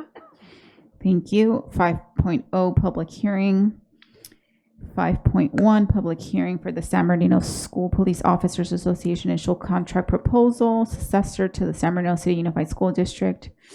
Section 3547 of the Government Code requires that all initial proposals of exclusive representatives must be presented at a public meeting of the public school employer. At that meeting, any interested party shall have the opportunity to comment on the proposal. On April 30th, 2026, the Human Resources Division received the initial proposal for the San Bernardino School Police Officers Association in accordance with Article 23 Term of Agreement, Section 1 SBSPOA wishes to open, meet, and confer sessions and is therefore submitting the following sunshine proposal. Article 6, wages. Article 7, benefits. Article 15, reimbursement expenses and materials. It is appropriate at this time to conduct a public hearing. Are there any public comments? No, there's not. Okay, do I have a motion?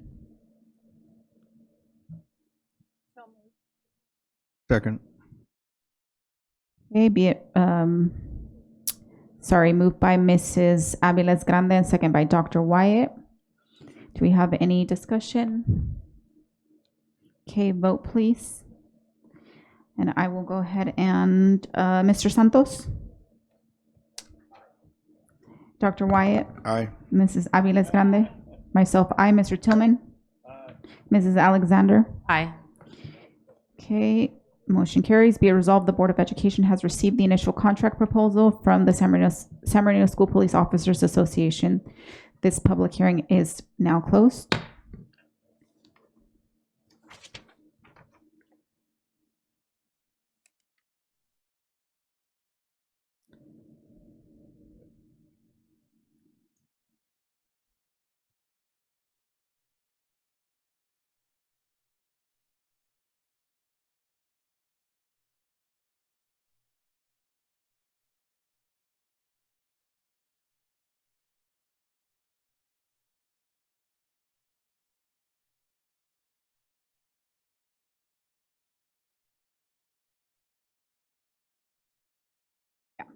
I apologize. 5.2 tentative agreement, 2025-2028 successor, Article 6 wages, Article 11 employee evaluation procedures, Article 13 transfer, Article 14 leaves, Article 18 grievance procedures, Article 24 term of agreement between California School Employees Association.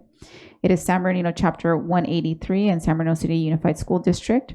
The Board of Education will hold a public hearing to consider adoption of the successor negotiation tentative agreement between San Bernardino City Unified School District and California School Employees Association, or CSEA. It's San Bernardino Chapter 183, Article 6 wages, Article 11 employee evaluation procedures, Article 13 transfer, Article 14 leaves, Article 18 grievance procedures, and Article 24 term of agreement. On May 12, 2026, CSEA ratified the proposed Memorandum of Understanding to the Collective Bargaining Agreement. It is appropriate at this time to conduct a public hearing. Are there any public comments? There are not. Okay, do I have a motion? Second. Moved by Mrs. Aviles Grande and second by Dr. Wyatt. Any discussion? Okay, let's vote. Mr. Santos? Dr. Wyatt? Mrs. Aviles Grande? Myself, I, Mr. Tillman? Mrs. Alexander? Be it resolved, the Board of Education adopts the tentative agreement between San Bernardino City Unified School District and California School Employees Association. It's San Bernardino Chapter 183. And this public hearing is now closed. 5.3 public hearing and acceptance of 26-27 classified work calendars between San Bernardino City Unified School District and California School Employees Association, Chapter 183. A public hearing will be held to consider the adoption of the 26-27 classified work calendar between the California School Employees Association, Chapter 183, and the San Bernardino City Unified School District on April 2nd, 2026. The district and CSEA agreed to the 26-27 classified work year calendars. It is appropriate at this time to conduct a public hearing.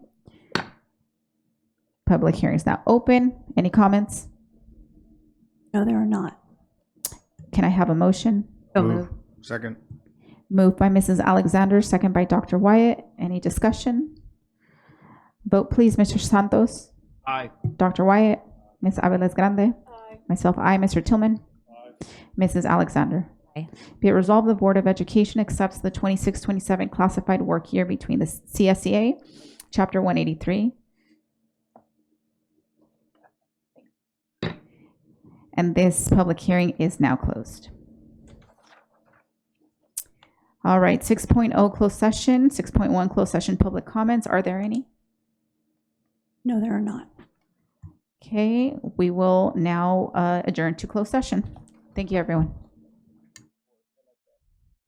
All right, thank you so much for being patient with us. We're going to go ahead and get started.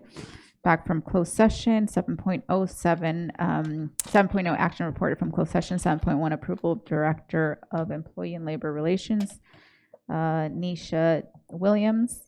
Can I have a motion? Second. Moved by Mr. Tillman, second by Dr. Wyatt. Vote please.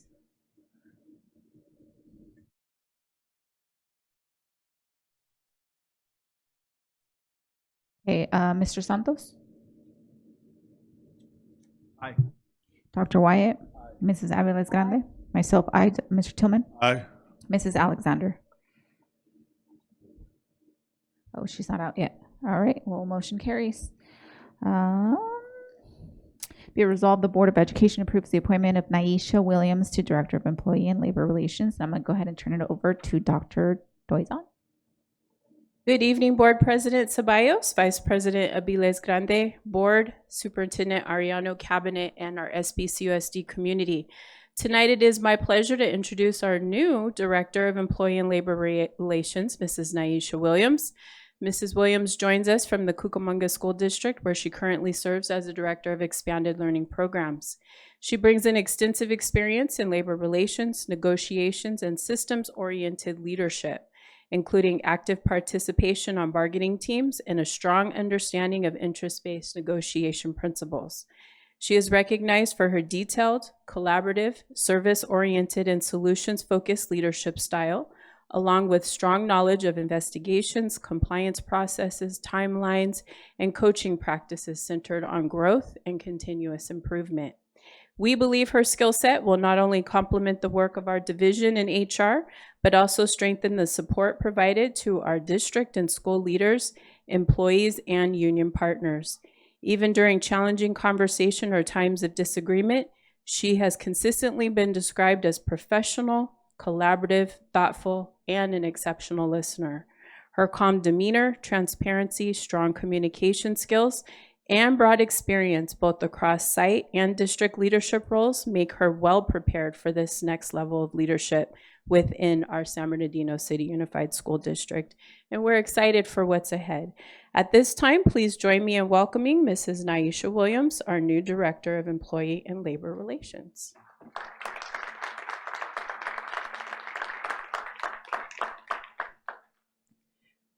Good evening, Board President Ceballos and Superintendent Ariano, board members, cabinet, as well as the SBCUSD community. I want to start by simply saying thank you. This opportunity is really amazing. I'm excited, grateful, and honestly happy to be returning to San Bernardino City Unified School District after about 13 years. My early years in education were shaped here, so being able to return is really full circle for me. I want to thank Dr. Doizan, the Human Resources team, and Mr. Chavez for your time and confidence in me throughout this process. I look forward to building upon the systems you've already created and relationships already in place. Most importantly, I want to thank my family and friends who have always supported me and been my biggest cheerleaders. Tonight, I have here with me my husband, my kids, and my mother, and I also have family and friends watching on Zoom. I truly would not be where I am without all of their love, encouragement, support, and constant belief in me. I come to this position with over 21 years in education, serving in multiple leadership roles, including teacher, program facilitator, instructional coach, assistant principal, and now my most recent role as a director. Throughout my career, I've always believed strong relationships, clear systems, communication, and accountability are what help organizations move forward and help people feel supported. What stood out to me most throughout this process was the district's focus on people, collaboration, and creating environments where both employees and students can thrive. The idea that San Bernardino City Unified School District shines is something you can truly feel through the district's commitment to schools and community. As I join the team, I really hope that you will see in me as a leader that I'm very collaborative, I'm relationship oriented, I'm solutions oriented, and I'm committed to supporting the Vision 2030 as I move forward. I look forward to learning, building relationships, and contributing in a positive way to the district. So thank you again for this opportunity, and I'm very excited for this next chapter and grateful to come back and serve this district again.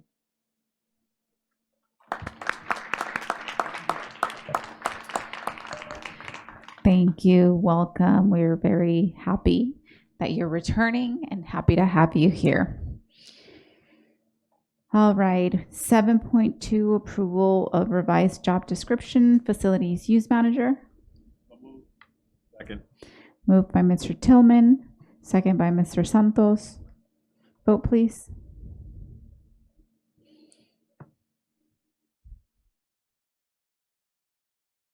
Oh, that's me. Mr. Santos. Aye. Dr. Wyatt.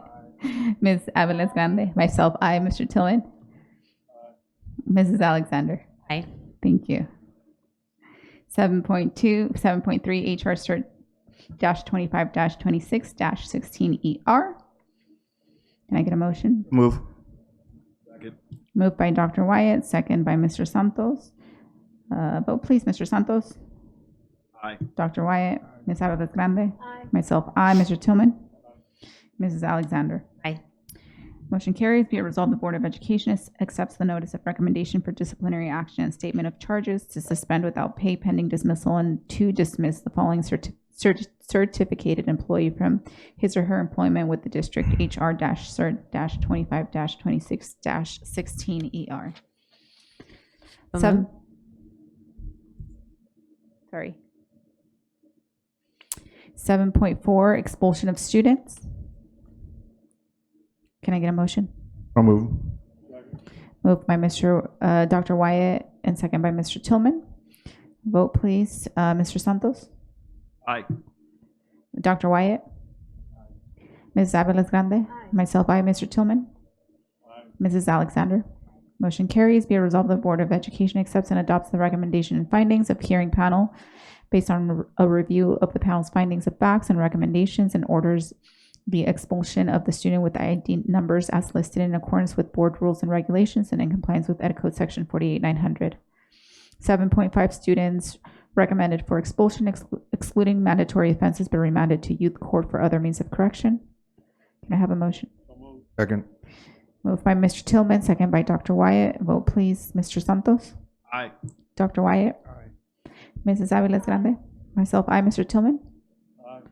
Mrs. Alexander. Aye. Motion carries. Be it resolved, the Board of Education accepts and adopts the recommendation of findings of facts of positive youth development and orders the suspension or expulsion of the students with the ID numbers as listed in accordance with board rules and regulations and in compliance with Ed Code Section 48900. 7.6, readmit of expulsion of students. Can I get a motion? I'll move. Second. Moved by Dr. Wyatt, second by Mr. Santos. Vote please, Mr. Santos. Aye. Dr. Wyatt. Aye. Ms. Aviles Grande. Myself, aye. Mr. Tillman. Mrs. Alexander. Be it resolved, the Board of Education authorizes readmission of the following students with ID numbers as indicated below to schools of the San Bernardino City Unified School District in accordance with board rules and regulations and in compliance with Ed Code Section 48900. 7.7, petition to expunge, rescind, sealing of record, or modify youth court expulsion. Second. So moved. It was moved by, thank you, Mr. Tillman. It was moved by Dr. Wyatt and second by Mr. Santos. A vote please, Mr. Santos. Dr. Wyatt. Aye. Ms. Aviles Grande. Myself, aye. Mr. Tillman. Mrs. Alexander. Aye. Thank you. Be it resolved, the Board of Education authorizes the expulsion and or youth court modification, expungement, or rescinding of the students with ID numbers as listed to schools of the San Bernardino City Unified School District in accordance with board rules, regulations, and in compliance with Ed Code Section 48900. 7.8, other closed session action. There is none at this time. 8.0, student board members. 8.1, reports and comments. And I'll go ahead and start with Mr. Barrios. Hello, everybody. My name is Carlos Barrios, and I am the student representative of Cajon High School. I'd like to start off by thanking our sports coaches. As a senior who has competed in several sports throughout high school, I have been reflecting a lot on my growth as a student and as a person, and I keep coming back to the important role that sports have played in my life, as well as the lives of many other students. Our coaches are often some of their greatest role models and sources of inspiration. They teach us lessons that go far beyond the game, helping us build discipline, courage, passion, teamwork, and resilience. These are the skills that do not just create strong athletes, but also strong students, leaders, and well-rounded citizens. Because of the dedication and guidance of our coaches, many SBC USD students have been able to grow athletically, academically, and personally. Their impact reaches far beyond wins and losses, and I'm truly grateful for the role that they have played in helping students succeed. But getting into the high schools, recently at Indian Springs High School, students have celebrated their prom, creating beautiful moments and memories for them to cherish. They also have held their senior sunset and senior rally in honor of upcoming graduates for their hard work and dedication. Today, juniors are attending their beach trip, which will be earned as an incentive for their strong attendance during test weeks. And Indian Springs also creates a celebrated community on their high school campus through sash ceremonies and various other pathways. As for Cajon High School, students have recently begun receiving preliminary reports from state testing, and they're looking pretty good. And to celebrate that, our principal has given us a temporary extended lunch, which is definitely liked on campus. Cajon is also preparing to celebrate its seniors with grad night and Disneyland just tomorrow. Also, Senior Sunset is going to be this Friday. But beyond senior activities, Cajon students continue to stay active in the community. On May 23rd, Cajon students will be hosting a film festival across the street right at Sturgis for free for anybody that wants to attend. Beyond that, our ICUC club will be hosting the mayoral debate at the Garcia Center and giving students another opportunity to really get themselves in the conversation. As for San Andres High School, they recently have been celebrating both student achievements and community connection. They've held their island graduation ceremony, which honored culture, heritage, and accomplishments of our students. San Andres is also continuing to support a larger community. On May 24th, they'll be hosting the mobile food pantry for families and community members to access for free. In addition, they recently hosted a blood drive, giving students the opportunity to take part in community service and give back to those in need. Together, these events show how San Andres continues to create a safe space for celebration, student achievement, and community support. I'd really also like to mention that at our last LAC meeting, students were introduced to our new chief of police, which we're so grateful for. And more than that, we were also able to really get a showcase on all the pathways that go throughout all the high schools with different brochures and different events that they do. So that helps students really get access to learning about what different schools have to offer and furthering advancing the district's goal of expanding our pathways. But to end today's updates for me, I'd really like to thank the board for the continued support in providing students with opportunities like the ones that I spoke about today. These experiences help us grow our skills, explore our interests, and prepare for future success. Lastly, with my deepest gratitude, I'd really like to thank our student board member advisor, Ms. Rogers. She has dedicated so much time, so much passion and mentorship to us, and I feel that I can speak for all the student board members when I say that she's left a very positive impact on every single one of us, from teaching us how to communicate professionally in work environments to making TikToks with us on the TSA line before my first ever flight. She's gone above and beyond in her role, and she's shown her genuine care for students and student leaders across the whole district. And she continues to play an important role in supporting students' voices across the district. So once again, thank you very much. Oh, that was really nice. Thank you so much for your support, Ms. Rogers. Next up, Ms. Hernandez Garcia. Good evening. My name is Brisa Hernandez Garcia. I'm a senior at Middle College High School. And I would first like to say congratulations to Dr. Jefferson, the senior AVID teacher at Middle College High School, who recently got her PhD, graduating from the Pomona colleges. So congratulations, because she's now Dr. Jefferson. So at Middle College last week, the juniors visited Cal Baptist University, and they also finished up their CASP testing. This past Saturday, 41 or roughly 80% of the MCHS seniors walked the stage at San Bernardino Valley College's commencement ceremony, all of whom earned one or more associate's degrees, including myself. This means that 41% of our students have earned an associate degree before earning their high school degree, which is kind of funny. On Monday, the seniors had their senior sunset at Laguna Beach, and today they had their senior luncheon, which is hosted by the juniors. And on Thursday, the seniors will have their grad night at Disneyland, and next week, the seniors will have their senior crossing on Tuesday, and finally on Friday, the seniors will all walk the stage at graduation. Next, for Arroyo Valley High School, currently, they introduced their new ASB executive cabinet, an incredible group of students who will be shaping the school's culture and committing to building and creating meaningful events and our school spirit. They also had their spring VAPA celebration, which was a celebration of arts with such vibrant colors, musics, and unforgettable moments. Continuing with this, the yearbook was distributed, and their senior breakfast made the seniors feel a whirlwind of so many emotions. For sports, they also congratulated their spring student athletes who have officially been named the all-league teams. From the field, track, and on the court of all those students athletes proved all season with their dedication and talent to exceeding the standard. Finally, at Pacific High School, AP testing and NWA assessments are wrapped up. Bite of Reality is May 27th, which is a ThinkWise event where it teaches students about future financing. The PLTW biomedical pathway is getting ready for their senior defenses with industry advisors on the 20th, and the end of year exams are coming up. Students are getting ready to think of graduation activities, the ThinkWise breakfast, grad walks, and they had a great time at grad night recently. Yesterday at SLAC, the different CTE programs from the high schools came to showcase what they had to offer. We also had presentations from the Director of Secondary Education, as well as linked learning program specialist, and the school police chief, John Gutierrez, also joined us. And finally, the new student board members for MCHS, Sanji, and Cajon were all elected. So congratulations to all of them. And to continue on what Aiden said, or not what Aiden said, sorry, what Carlos said earlier, I would like to thank Ms. Rogers. This year would not have been the same without her. So we just want to appreciate you from the sincerest bottom of my heart. Thank you for being there for us. Thank you. Next up is Mr. Jones.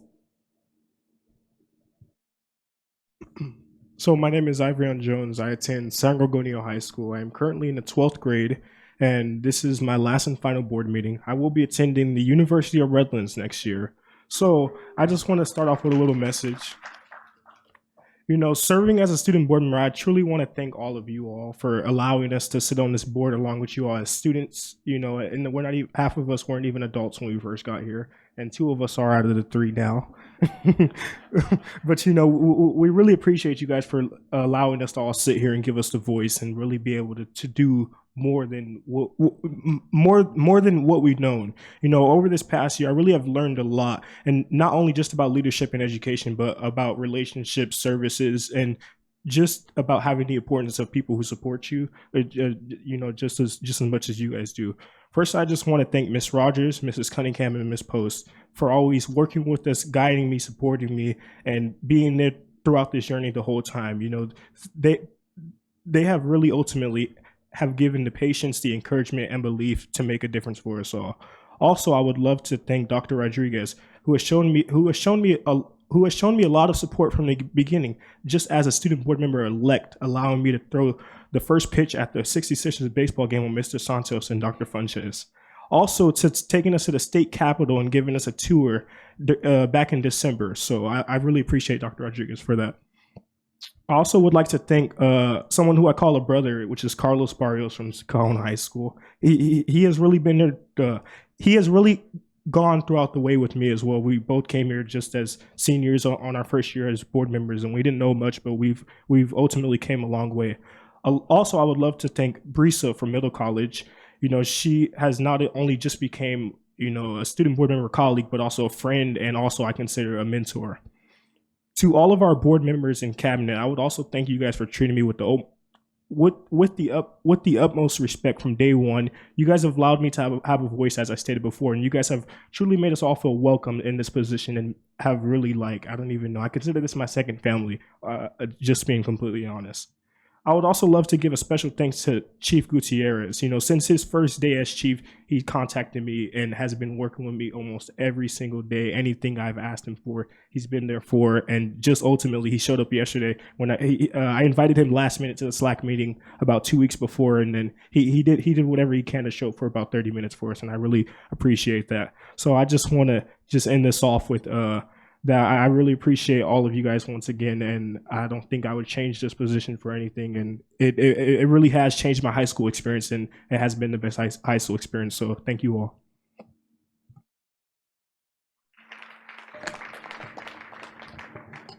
Wow, thank you so much. And is it the last board meeting for all of you?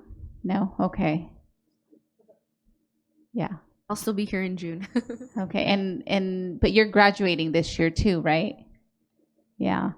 Wow. Well, I just want to say thank you so much for that. You know, amazing last words. We have, me personally, I've seen you guys just grow and develop this year. When you first started, you know, it's a little nerve-wracking at first. You know, I remember when I first got elected, and you know, sitting up here and, you know, going back and interacting with your peers, but I've just seen the growth that you guys have done, even just sharing your reports. And so thank you all for being part of us and showing interest in, you know, the Slack club, or and encouraging your peers to do the same as well. So you're going to be missed. Come back, share with us the great things that you guys are all doing. Don't forget us. And we look forward to all the great things that you're going to do. And as Superintendent Arellano loves to say, when you get out there and they ask you where you're from, what are you going to say? You're darn right, we're from San Bernardino. Absolutely. Absolutely. All right. We're going to go ahead and move on to 9.0. Administrative reports and presentations, 9.1 artificial intelligence. And I'm going to go ahead and turn it over to Ms. Applegate. Thank you. So good evening, President Ceballos and Vice President Aviles Grande, Board, Mr. Arellano, our cabinet, and I see much of our AET staff out here, so shout out to them. Big round of applause. You guys are amazing. So, and to our viewing audience, tonight, Board, you're going to hear a little bit about SBCUSD's AI journey. Very exciting. As Educational Services Leader, we are committed to making sure that our AI implementation really is responsible, ethical, and it's effective for instruction. And we are very thoughtful about everything that we're doing towards AI implementation. Our AET, under the direction of Dr. Cleveland team, is leading the way to ensure the new technology is helping us to extend learning, expand innovation, and highly engaged students. It's our duty to make sure that AI serves to enhance learning and doesn't distract from it. So we would like to take this opportunity to tell you we take that responsibility very seriously, and you'll see through the presentation that it has been very well thought out, and so I'm very proud of the team under your guidance, Board. So I will go ahead and pass it over to Dr. Cleveland so she can get us started. Thank you. All right, well, good evening, President and Vice President Aviles Grande, Cabinet, Board. We are very excited to be here tonight to talk through where we have gone since we were last together to talk about AI in June of last year. I do want to recognize the team that is sitting behind me, and they are representative not only of AET, but across our Educational Services Division, the work that our teams are doing with our educators and our students out in our classrooms to really be responsible about the innovation that we can potentially see in district with these tools. So tonight we are going to go through 3 different areas. We're going to take you on a journey through kind of 3 chapters of the work that we've been doing in implementation for AI. We're going to start with talking through what we've done with AI literacy. And then we're going to move into talking about professional learning and development for our educators, and then provide you with a little bit of a window into the tools and resources that have been out in our classrooms with our students and our teachers. I do want to pay special attention to something that Mrs. Applegate started with as we get started with the presentation, and that really is the idea that these tools are here to enhance, extend, make learning innovative and relevant for our students. But with all of the conversation around AI tonight, I want everybody to remember that our humans have to remain at the center of the work that are going on in our classrooms. So what you see before you on the screen is an infographic that kind of shows the journey of this work around AI. It has been intentional and it has been phased in over time. We began in 2024 with looking at literacy, building foundation, building awareness in the team that sits behind me, because they are going to be the thought partners and the leaders that push out into the organization to help people understand what AI is and what the capabilities are within the educational system. I want to highlight that there has been measurable impact of these tools in the system, and you kind of see a couple of those data points up there on the screen, and we're going to talk a little bit further later in the presentation, but we are seeing these tools impact our system, in particular for our educators, by helping them remove some things from their plate. By making the work more efficient, more creative, and saving them time, and that time is being returned to relationship building and time spent with our kids. And so as we kind of look at this implementation roadmap tonight, that's what I want us all to remember, that at the end of the day, we're really looking at impact for our students and the impact that those tools have for that. The other piece that I want to underscore is that we were very intentional and conservative as we got started on this path.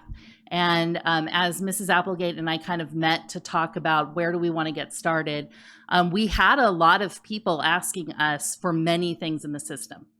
And we really held firm to being intentional around building the foundations for AI literacy and the guardrails for our educators and students, staying away from the shiny objects and the kind of the trends of the time, and really making sure that we were intentional about building good literacy and choosing good tools to be using in the system. So as we move through the presentation, you're going to see a lot of really great things that technology can do. But at the end of the day, our humans who are in the classroom, our educators, our teachers, they are the most important resource in our classrooms. Technology is amazing, but it can never replace relationships. AI is powerful when it is used to strengthen relationships, to create innovation, and create relevance in our classrooms. We cannot forget the human connection. So in San Bernardino City Unified, how have we been approaching thinking, working, and learning with AI? We approach it as a tool, not the goal. Teaching and learning give technology its purpose. Ethical use depends on transparency, collaboration, and values.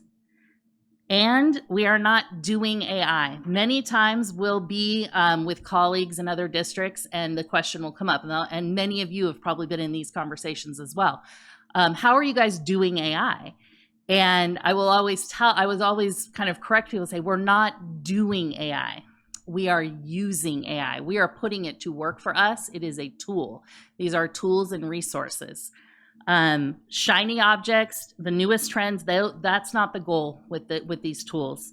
Deep implementation and academic progress for our students, outcomes, the innovation, the engagement of our students, that's where we see the most value. Can I pause you for a second, Mr. Tillman? I just want to stop you on this page because you talk about ethical use depends on transparency. My real concern with the use of AI in terms of the district, because some of our students only have access to the internet and a device because we give them that. And we don't have full control over what's in AI. And so I just want to make sure every time we do a presentation with parents, there has to be a disclaimer that we don't control AI. We have no way of knowing what AI is going to tell their student because we don't. I mean, the weirdest thing to me is you can have a conversation. And the scary part is, as a young person, and you talk about the value of a human being, but as a young person, you could easily get lost in having this conversation and just assuming somehow this is like a person. And I'm as an IT person, I did IT professionally my whole life. I think it's crazy that a person would have a conversation with a computer, and it's just weird. And the problem is this: when they have all this discussion about everything that AI is going to eliminate, the reason why it doesn't make sense because a person has to be held accountable. We can never lose sight of that.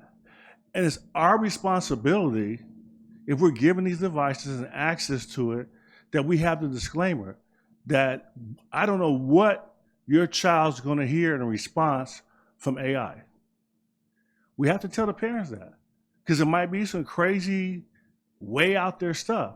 Because the crazier the question gets that you ask AI, you don't know what the response is going to be. And that's something that we have to keep telling parents.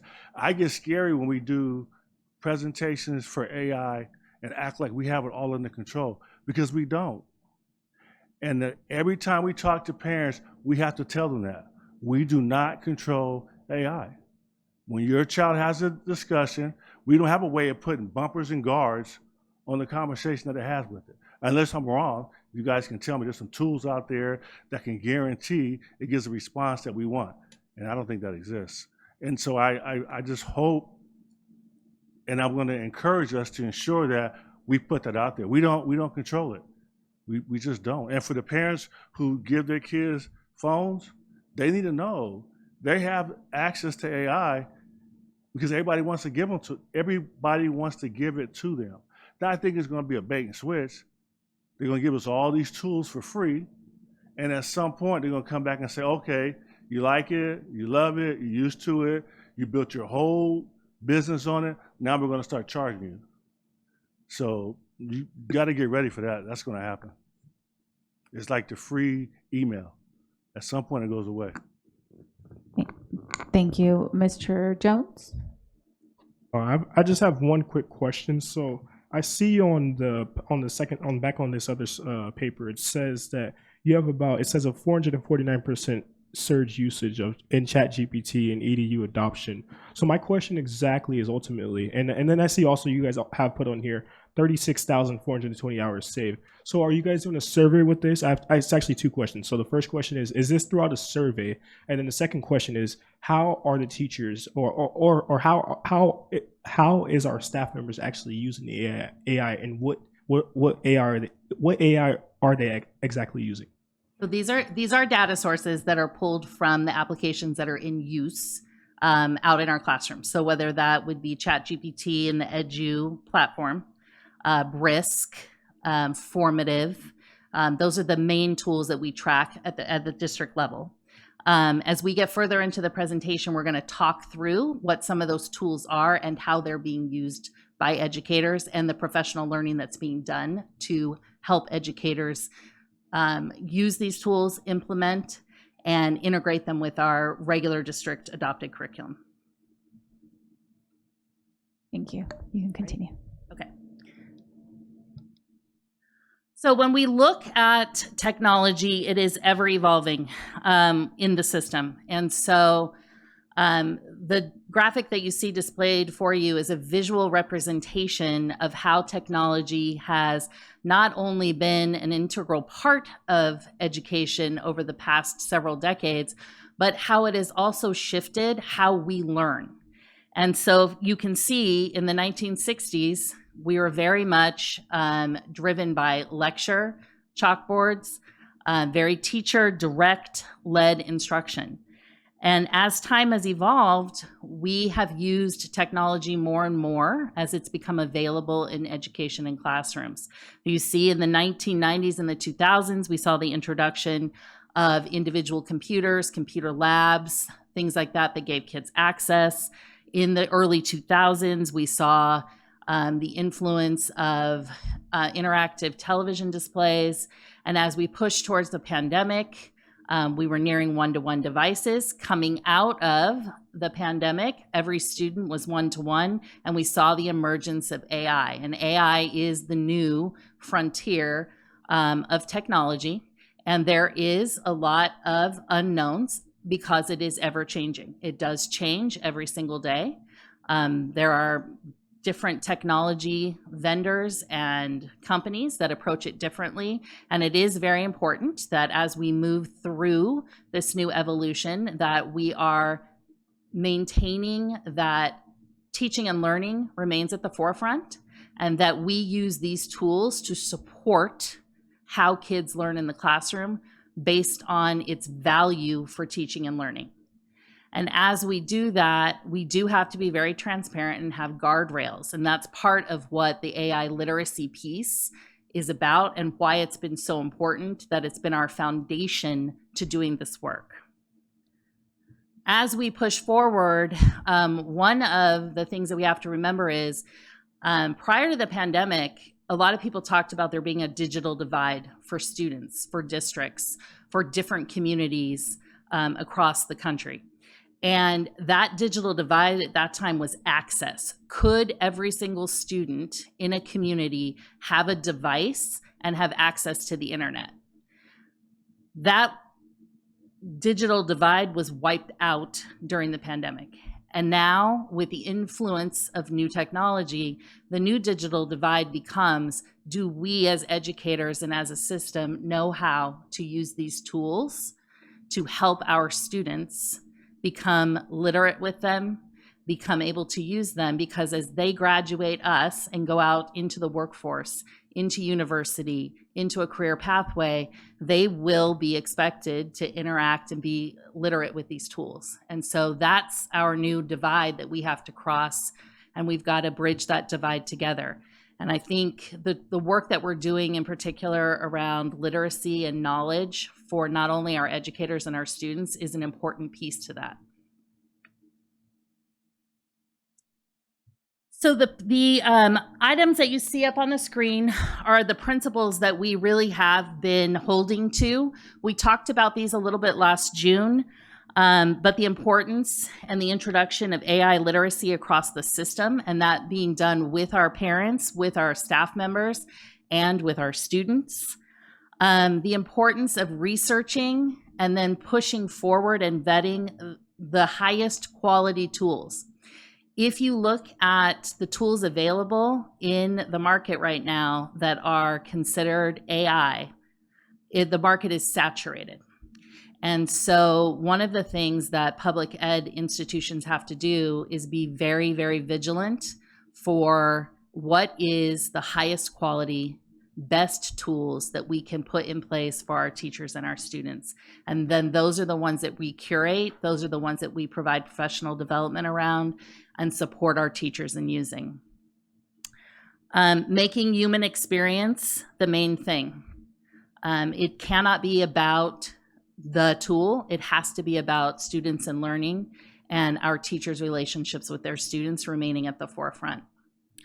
Student learning is always our product, and we have to provide appropriate modeling for appropriate use of AI. And this is where we cannot always make everybody do the right thing, but we can certainly model what that looks like. And we can model it for our students and help them understand the right and wrong ways to use tools. We started this work this year with our parents. And so in coordination with Dr. Gonzalez over in our family engagement department, alongside Dr. Clyde out of STEAM and Mr. Cecil Wright in IT, we've been meeting with our parents in a series of sessions around AI, and that has been to introduce our parents to what it is, how they can support their students from a home perspective and build their knowledge around what these tools are, the capability, what they should be looking for at home, how they can use these tools as parents, because there are a lot of good options for our parents to be able to use these tools as communication tools as well. And so the work that we've done with our parents will continue into next year, but it really is about building their knowledge and their understanding so that they're able to support their students at home. I believe you guys have seen these a couple of times. We have guidelines in place for staff and students. We developed clear expectations and safeguards for both our educators and our students. These guidelines emphasize privacy, responsible use, accuracy of tools, transparency, and owning your own cognitive work. And that is part of what modeling AI tools looks like in the classroom, helping students to understand that there's a time and a place for the tools, and there's a time when we don't use them. And what does that look like, and how do we help make those decisions? And so these guidelines are embedded as part of digital citizenship in our classrooms. Teachers have been professionally developed around these guidelines, and so we're going to continue that work as we push into the year. But this is something that we did first and foremost before the introduction of tools in the system. Let me pause you again. Mr. Tillman? This is just a question, but isn't, maybe it's just the people I'm around are bad people, but isn't like AI, the nature of it is, I had an assignment or at work or school, and I used AI to do it without the person I'm giving it to knowing it? That's the stories I hear.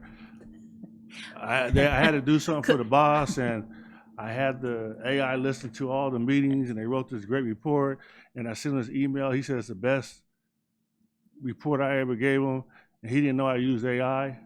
I would say that's probably a non-example of AI in our system. That would be something, an example that a teacher might walk students through when using and talking through these guidelines with their class, because that would be a non-example. That is not an appropriate use and or model of what we would want AI tools to look like in education. But that's my point, though. I'm not talking about what you're supposed to do, but I'm saying, is that common that people are using AI to do things that really they're not supposed to be using it for? Isn't that, am I missing it, or is that, I hear that so much, that's why I'm asking the question. Mr. Tillman, I would say that you are probably accurate that some people use it in that way. But what Dr. Cleveland is going to present to you is that we have provided such a structured way of using AI that we're changing mindsets of kids on how they're supposed to use it. So specifically, an example I saw with a school back in Houston when I went to a conference, the teacher had a writing assignment with the 5 components of writing. And for brainstorming, they were only allowed to use AI to brainstorm. That was the only tool they could use, a particular AI tool. Next, when they did their rough draft, they were only allowed to use this particular, and the teacher keeps an eye on that. So they don't have open access to everything. Our system is secure. We have the tools that we purchased, they look at that, and IT is able to see if the kids are trying to log on somewhere else. So yeah, of course people will do that, but our goal is to really teach kids not to do that. Sure that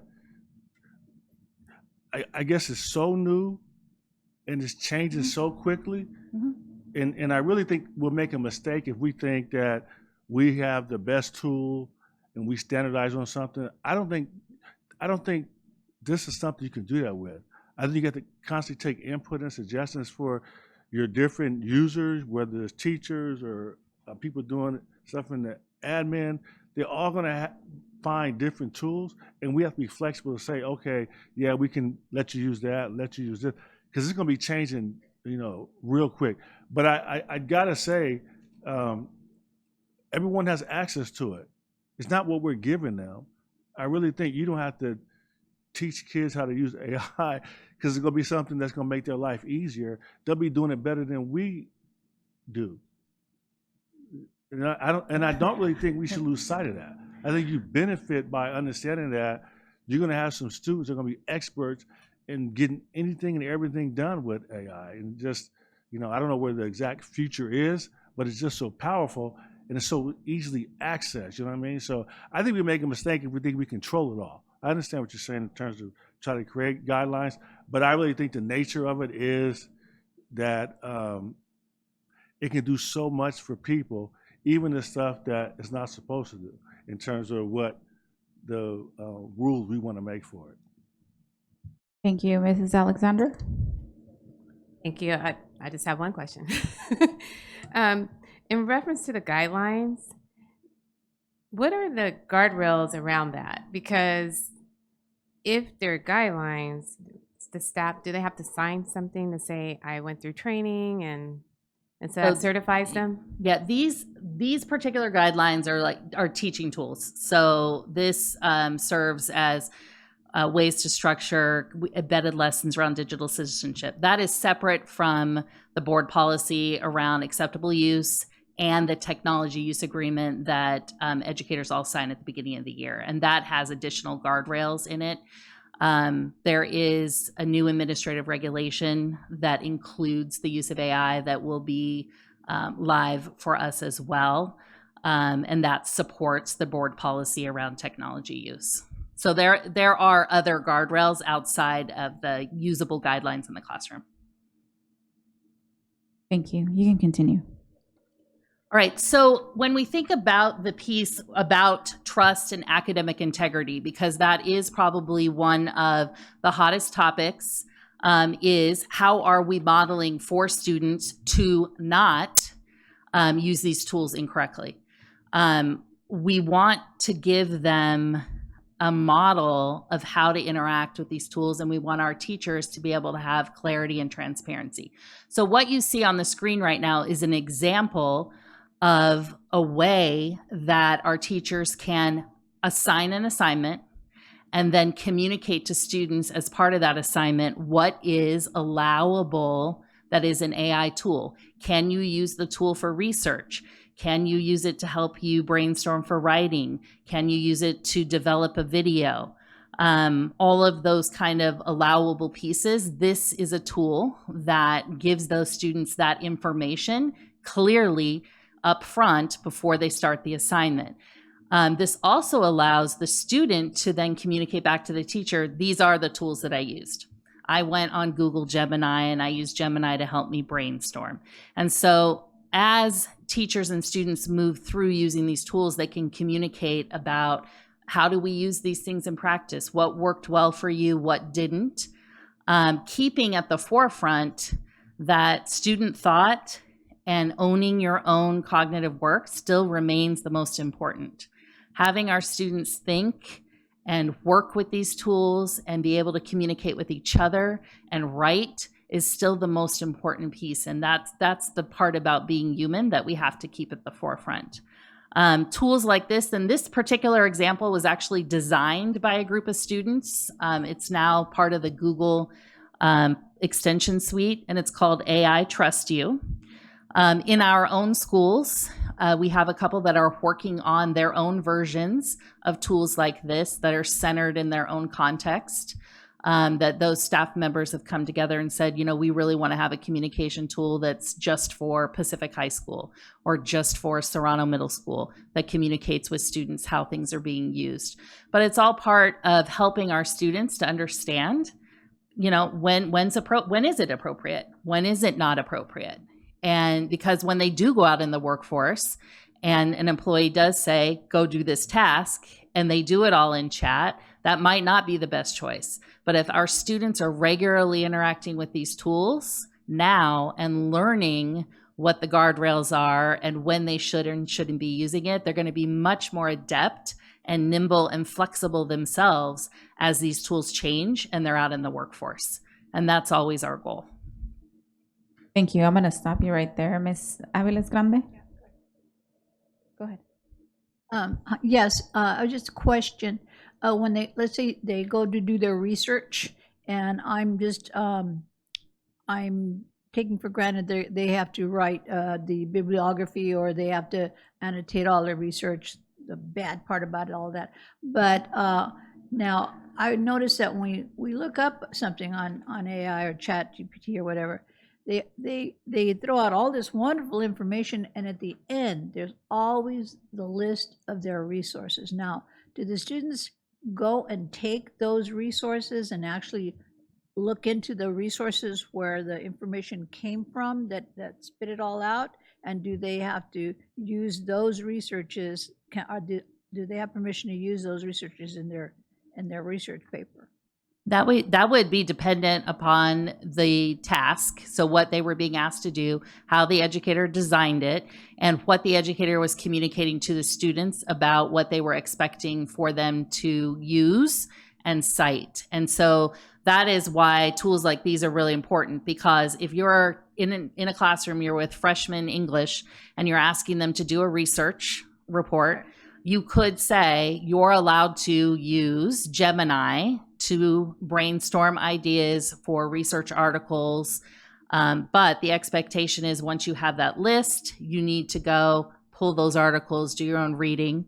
You can go back to help it create citations for you. But those are all guardrails that we have to build awareness around for our teachers to be able to communicate to our students. Okay, thank you. Mr. Tillman? So on this page where it says trust and academic integrity, you don't have the box checked for writing. What does that mean? So this is an actual example of one that was provided to a student. So if it's not checked, then that was something that they were not to use it for in this particular assignment. So is it ever used? Do you ever get an assignment where they say you can use it to write? Yes, there will be instances where an educator may say, yes, you may use Gemini to help you craft a statement. We're actually going to show an example of that later on tonight. And I guess my big question is this. I'm assuming we still give homework, right? Sometimes. And do we ever give homework and tell them not to use AI to help you write and expect them not to? That goes back to this whole conversation about the trust and academic integrity. I think, and what Mrs. Applegate said is 100% right. We can't control everything that they're doing when they're not with us. Right. And so we recommend usually that these tools, as we're using them in our classrooms, are used in class, as we recommend with all of our curriculum, so that we're the human in the loop, that we're the ones working with the students on these tools, that we're there as a guide, as a facilitator of this learning.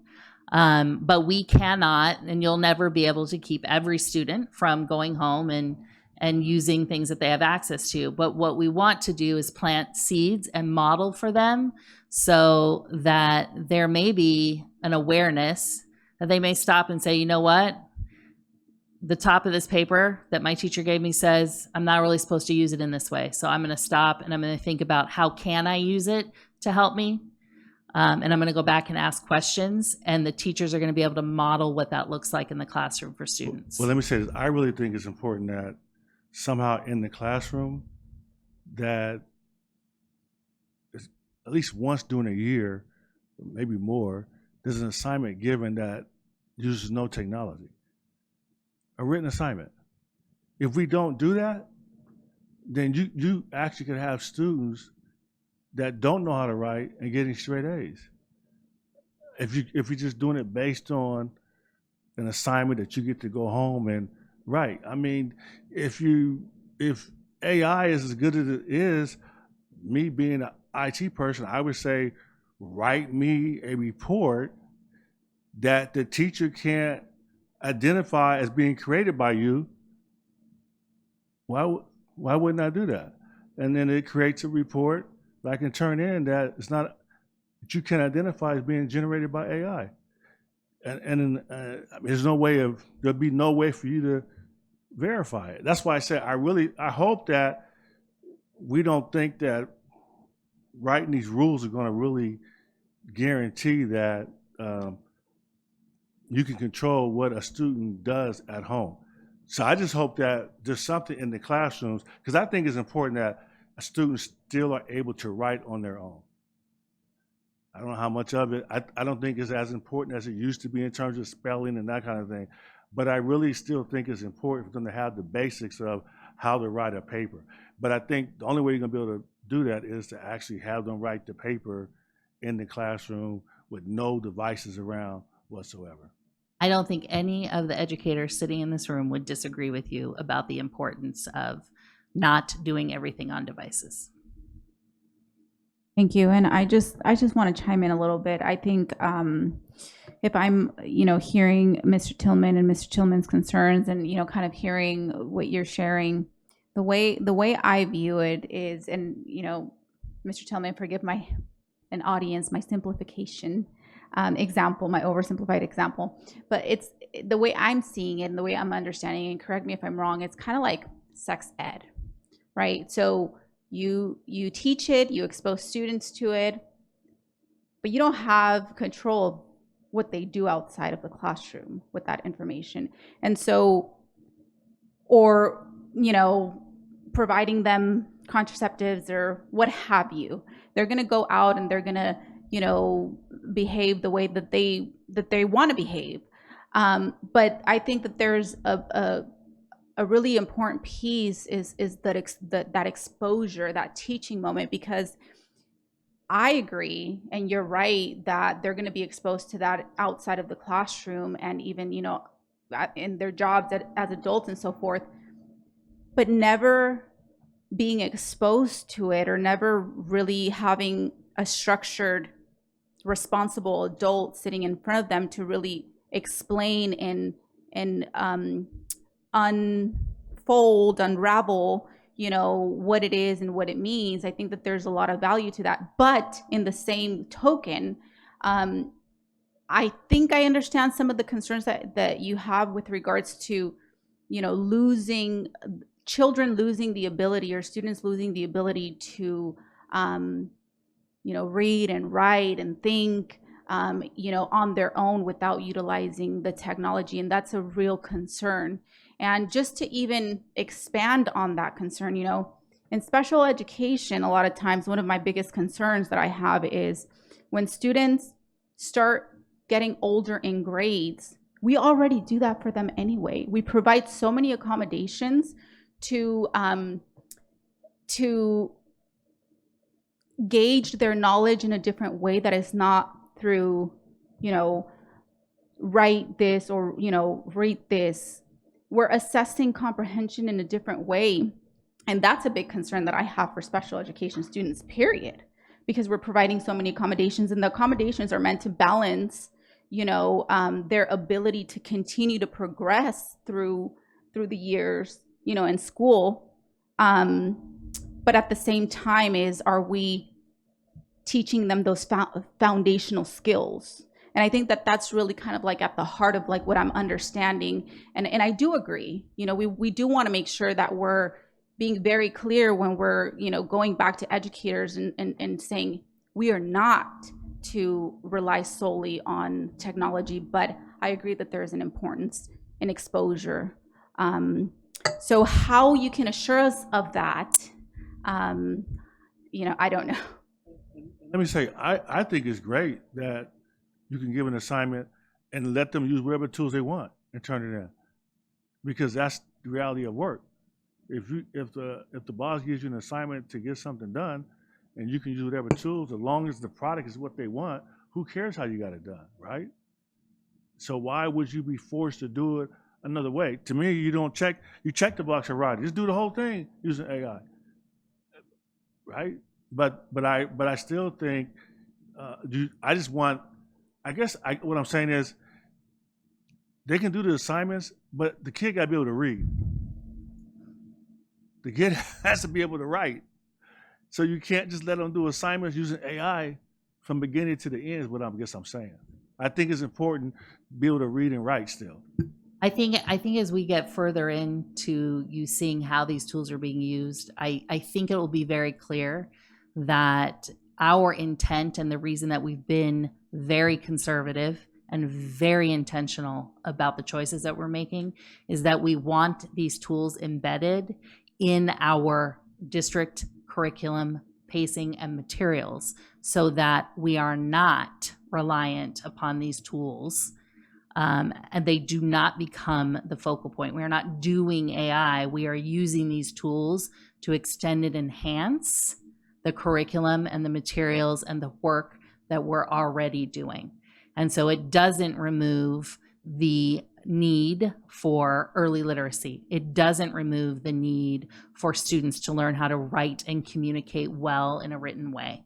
It doesn't remove the importance of understanding math concepts, but these tools can support that. They can extend students' access to doing things with that knowledge that make it innovative, that make it relevant to the world that we're going to graduate them into.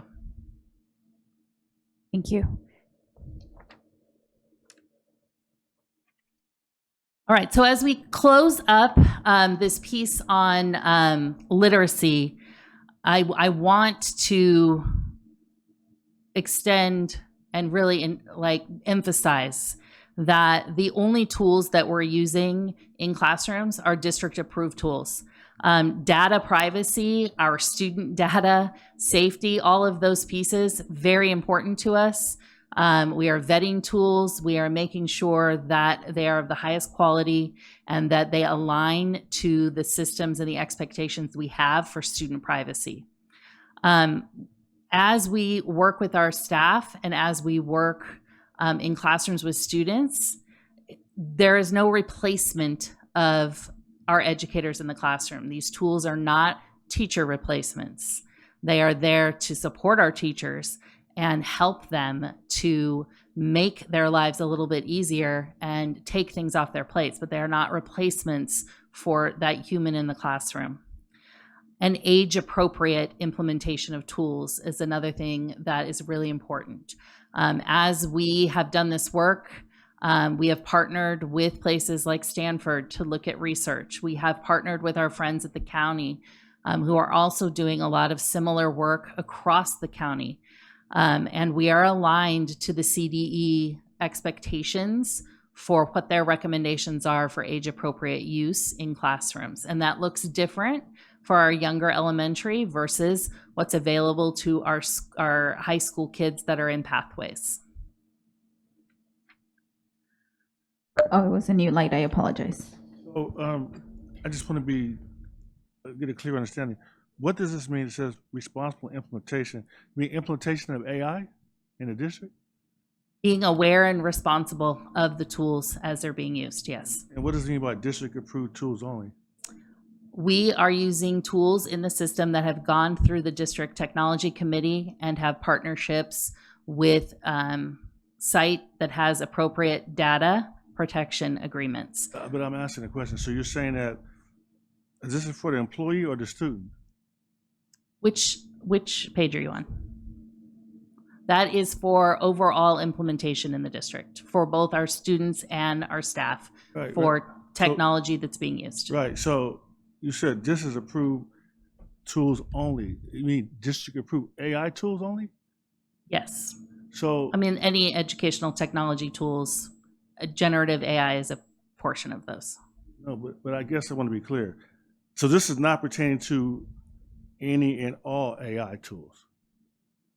This is talking about tools that are currently in use that we have purchased for use at the district in our classrooms, have gone through an approval process so that they are vetted for use in our classrooms. I got that part, but you're not saying that you only can use those tools. Because if you don't, a phone comes out new every other month and it has AI on it. So you're not suggesting that they're not going to use the AI on their phones if it's not approved by the district, right? Their individual student phones? No. I'm talking about tools that we're providing to teachers to use in classrooms with students. Let me put it this way. When I worked at the county, they wanted me to do this policy about the cloud. And they said, okay, we're not going to allow any cloud storage unless it's approved. And I had to tell them, but you guys are buying iPhones. Everything in the iPhone is stored to a cloud. You don't know where that information is stored. But they didn't see it that way. They didn't understand the concept that you're using cloud and don't even know it. It's gonna be the same thing here. I don't understand. You say you only can use.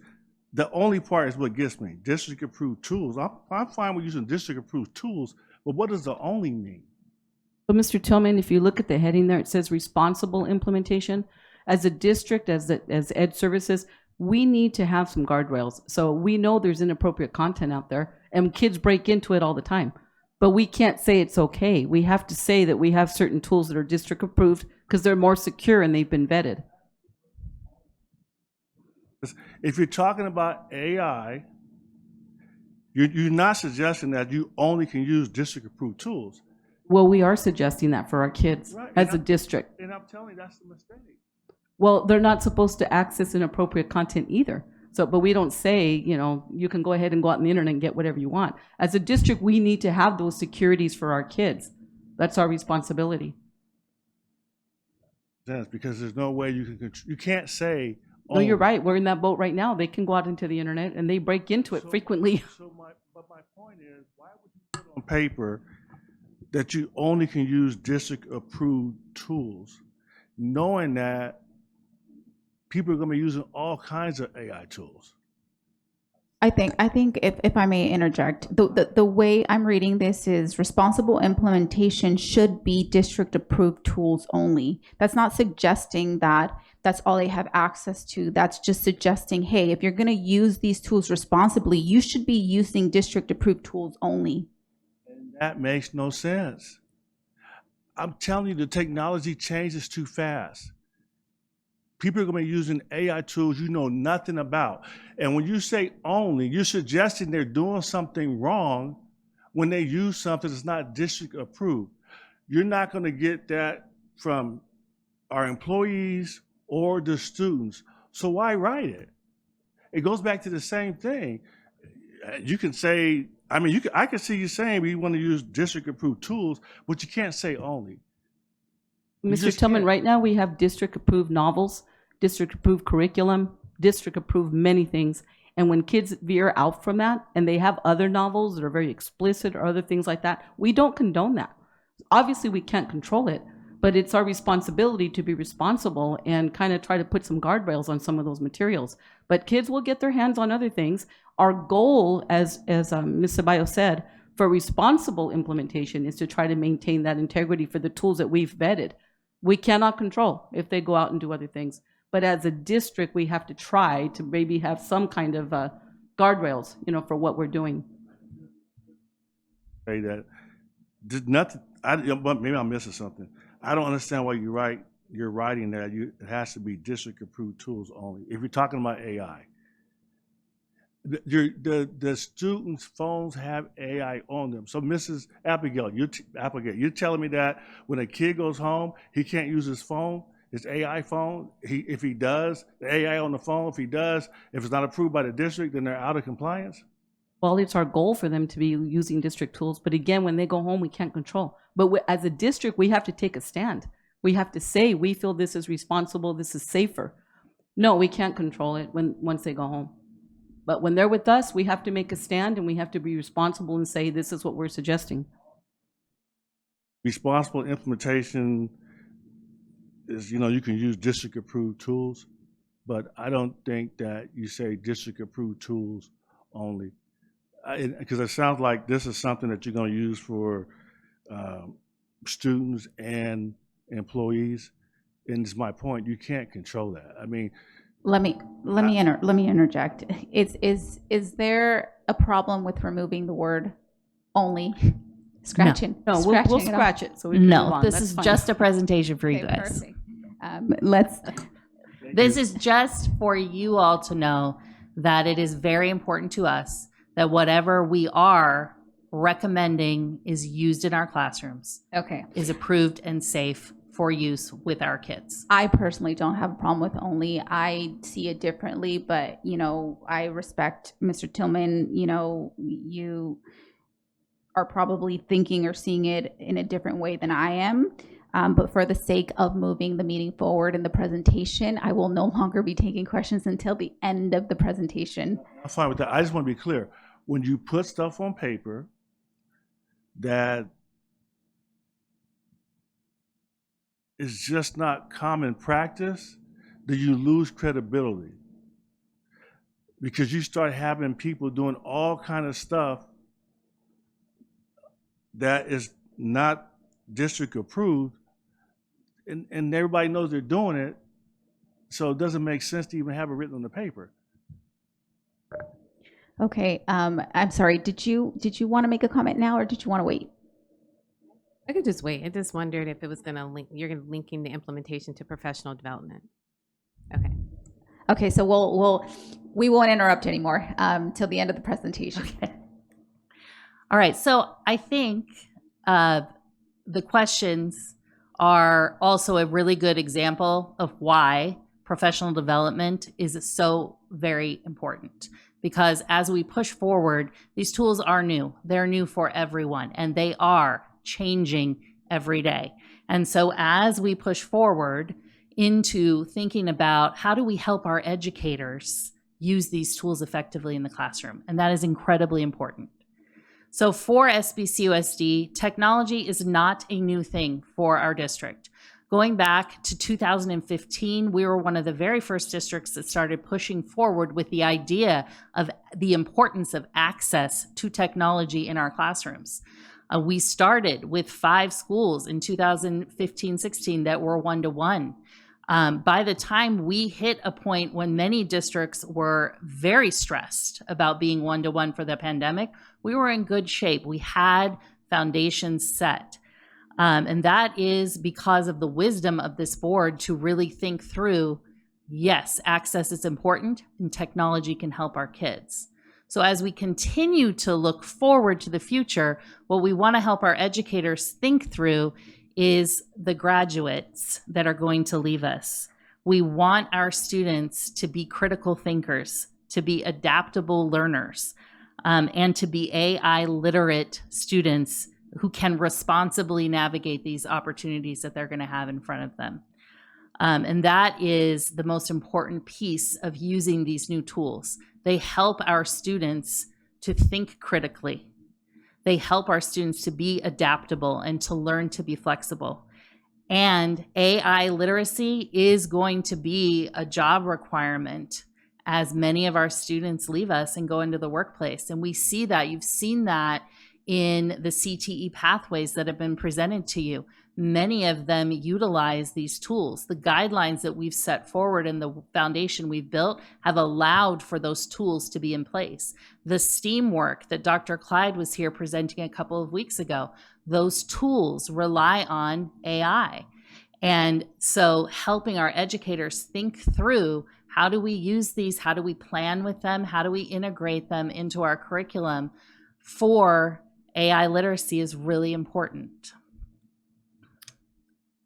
Our goal is not to use technology. That is not the goal. The goal is to put this stuff to work to transform learning. We do not want to see kids in rows, everybody on a device, in silence. That's not the goal. We want to see these tools help us to create engaged learning environments where students are able to come together and investigate and solve real-world problems, to work in pathways for careers they want to pursue post-graduation.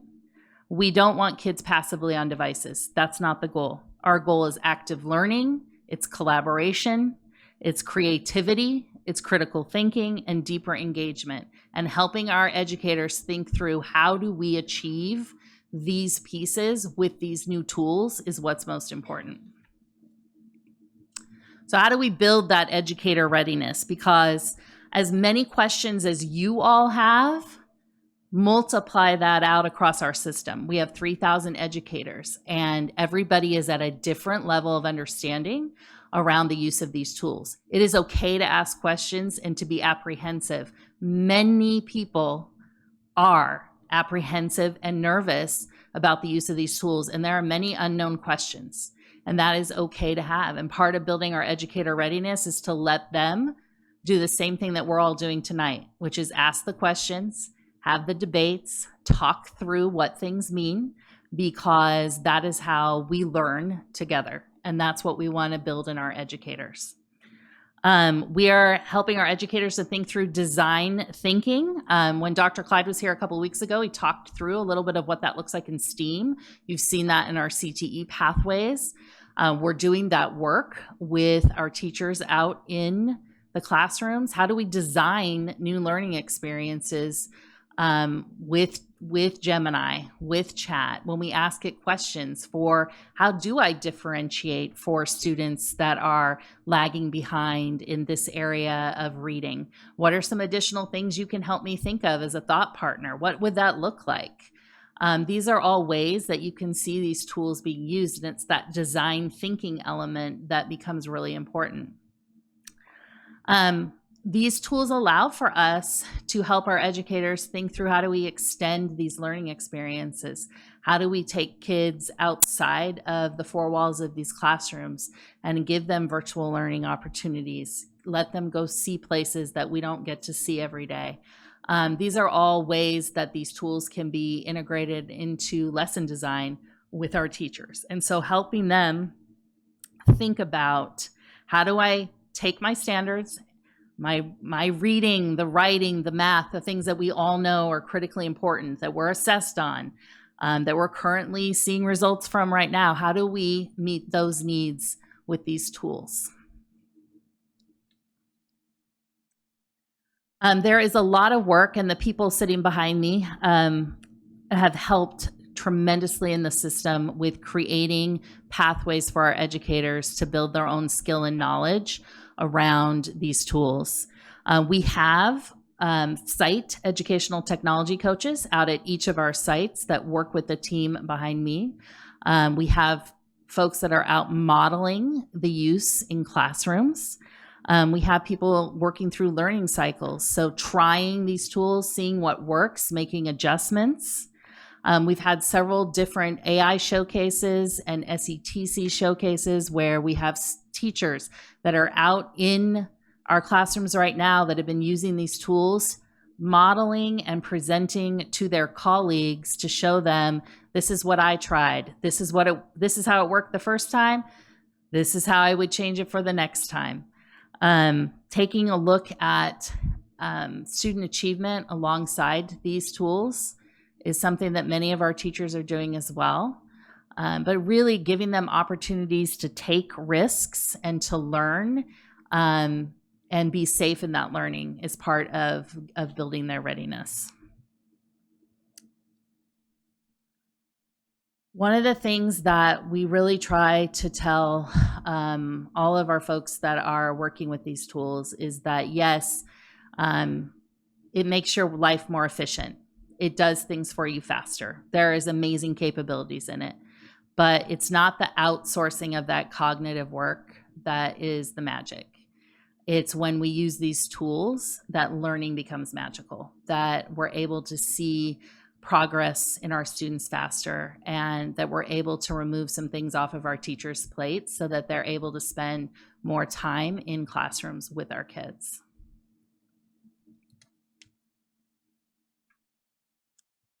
So for district implementation, we have been prioritizing responsible use, supporting our educators, and alignment to our district adopted curriculum. And so what you see before you is kind of the journey that we've taken from spring of 2024, starting with the first stages of professional learning and growth, technology support for our tech coaches, and then initial policy and governance work. We have a large district technology committee that represents each of the different groups. A couple of our student board members have actually been involved in that work, setting guidelines, looking at tools, making choices on what we want to see used in the system. And that work has gone on now for 2 years. And so as you see this spring, we started with our family engagement work and our educator AI showcases. And so that's going to continue into summer and fall. So as we do evaluate tools and systems, because one of the big pieces of accountability in educational technology is to maintain safety and data privacy, we ask 4 questions. Does it protect student data? Does it improve instruction? Does it personalize learning? And will it support student growth? And that is how we are looking at the tools that are in use as we have implemented.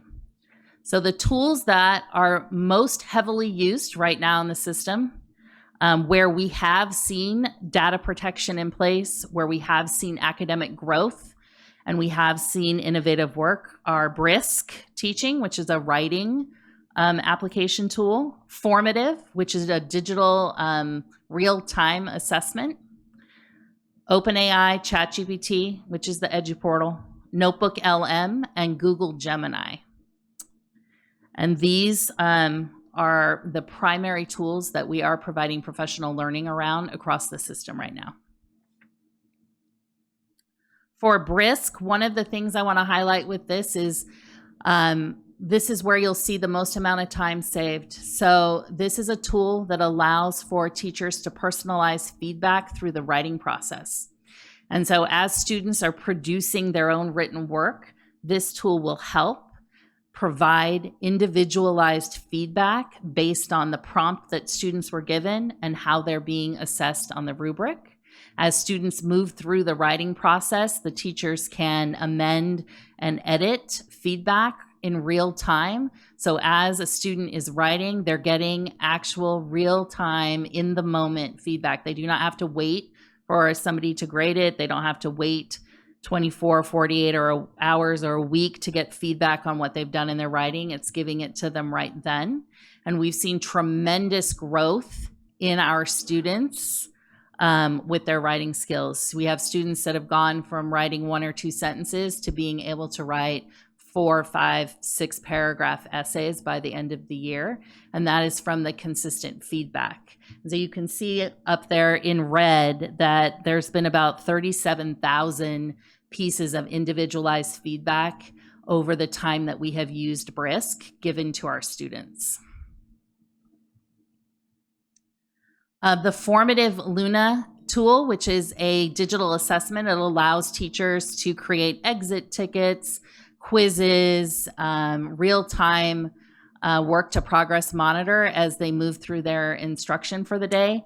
It gives them the ability to see what every student is doing in real time. So if a student is working out a math problem, they can see the progress that the student is making. They can see if there's errors being made so that they can go and help and address that student real in the moment. And so students are able to not create bad habits in their practice, but able to make adjustments and learn right there in the moment. And you can see that when we started, we have grown now about 30% in use of this in our classrooms. This is something that our educators love because it's giving them real-time, consistent data on students' progress in literacy and math, which has been really helpful in preparation for summative assessments in the spring. So what's next for us? We're going to continue Scaling thoughtfully, that has been something that as we have networked outside of our district with other districts, we found that even though we did get some pushback about being so conservative in the beginning, that approach has allowed us to set strong foundations so that we can now move faster, which is a benefit with AI because the tools change daily. And so because we have done this foundational work, we're able to be a little bit more nimble than some of our colleagues other places. We're going to continue refining systems. We're going to continue looking at tools as they come up to ensure that things that people are asking to use are aligned and of high quality. And we're going to continue providing professional learning in the system for our teachers. As we kind of work with our teachers, one of the things that I want to call out that we haven't really talked about is the importance of our educators co-developing content with these tools with each other, working in their PLC teams at their school sites with these tools, and really being collaborative. And that is why, even though the AET team sits here with me tonight, we're really representing across the Ed Services division because these tools have significant implications in the work that we do in all aspects of the instructional day. And so it is really important that we're able to co-develop together as an Ed Services division. So our math program specialists, our English language arts program specialists, our multilingual folks, the folks in ETSA, coming together to really think through what does this look like in practice. Our district-wide professional learning this summer will focus on the integration of these tools within math and ELA, and will also provide opportunities for our teachers to explore, to see what is available, to see what's out there, to play, to take risks, and to have some planning time with each other around what this can look like as we open in the fall. We plan on consistently following up on the professional learning that we do at summer conference on those 2 days as we move through the year.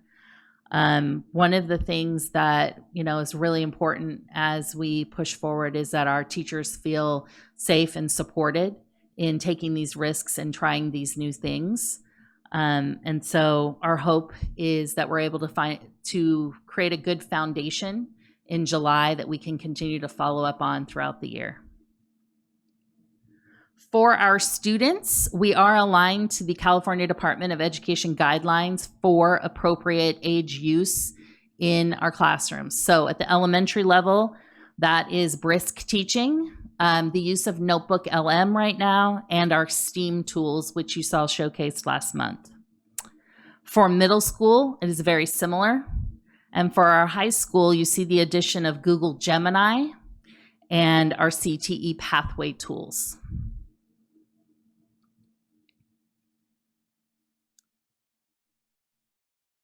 So as we kind of move towards conclusion here, we're going to show you a video of some of this in action, some of the work that the team behind me has done, and some of the work that's going on in our classrooms.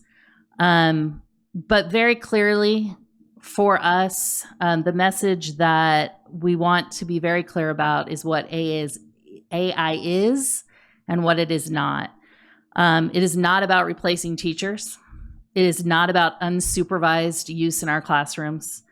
It's not just for the use of technology to use it or a one-size-fits-all. We really feel very strongly about it being responsible, for there to be appropriate instructional support, and for humans to really remain at the center of the learning. All right, I think David's going to help me. We're going to show you a video of some of this work that's being done. Was the video created by AI? No, the video is actually created by the outstanding Brian, our amazing computer specialist.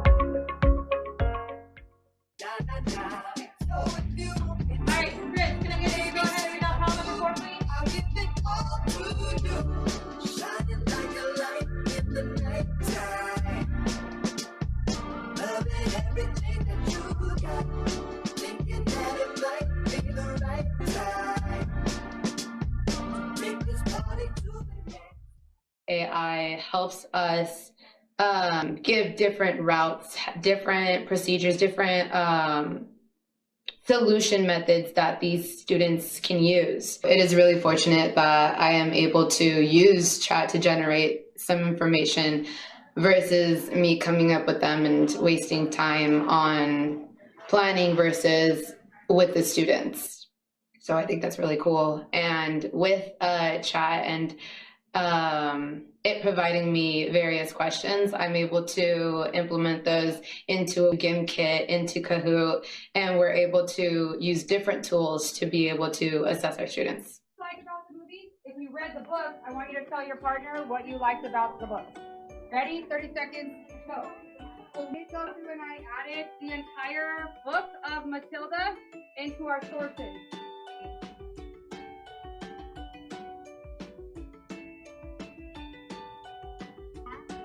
Five years old. She's 5 years old. And it says that she's already reading. She's doing math. And not just math, but she's doing what? Multiplication. Yeah, she's multiplying. This is the prompt you're going to type in. This is what you're going to tell Gemini to do. It says, I am a student learning the resistor color code. I need to remember the sequence: black, brown, red, orange, yellow, green, blue, violet, gray, white. You say, make the mnemonic related to my interests in, and then you say what your interests are. Gemini will then make a mnemonic that matches your interests.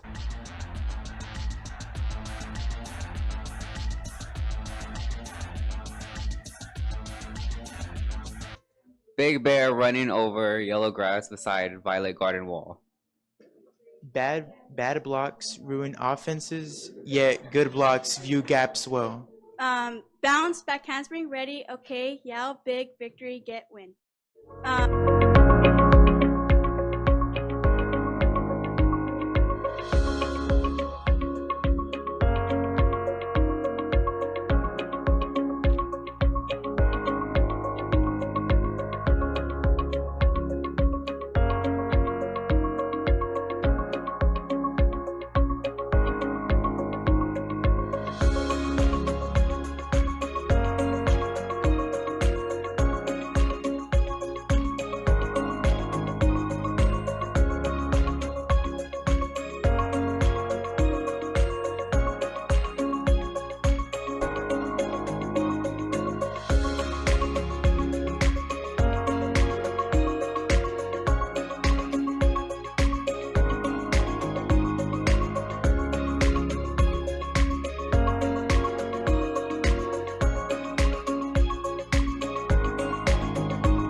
So we want to end by really underscoring that this really is about a new evolution, yes, of technology, and yes, there are pieces about it that are apprehensive and can be scary, but the capability and the potential for really great things for our kids is the most important piece, and keeping teaching and learning and the ability to extend and enhance and really innovate around the experiences that our kids have so that they have the tools to be nimble, critical thinkers as they move through our system and then beyond.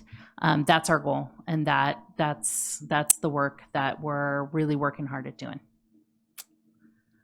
All right, and now I will take more questions. Thank you so much. And I will start off with Mrs. Alexander. I'd like to first say thank you to you and your team for all the good work that you're doing, because I know that this is not easy. AI has been around for a while, but how we're embracing it from an educational standpoint is a little different. And then just from last year when you presented to us to now, I've seen a lot of change in just the approach and really the expansion around the guardrails. So great job. I was at a conference 2 weeks ago and everything was about AI, regardless of the footprint. So there was a something you stated that I wanted to revisit, because our students should feel comfortable with AI, but I'm really concerned about the educators, because we need to make sure that they're equipped, they're being trained, they have the resources, because if that's not there, then it's going to be very difficult for our students. And from a career development standpoint, it's not going to go anywhere, even with our elementary students. So one thing that I wanted to address, because when we were looking at just the overall roadmap, one area that's missing is the machine learning. And I know that's not now, because this is change management at its best. So it's like, okay, now what? But what about the so what? So how are we implementing that piece, or where will that be in the roadmap? I think that's something that we are working on, and I think a little bit of that you're starting to see sparks of that. I think with our STEAM work and with the career technology work for sure.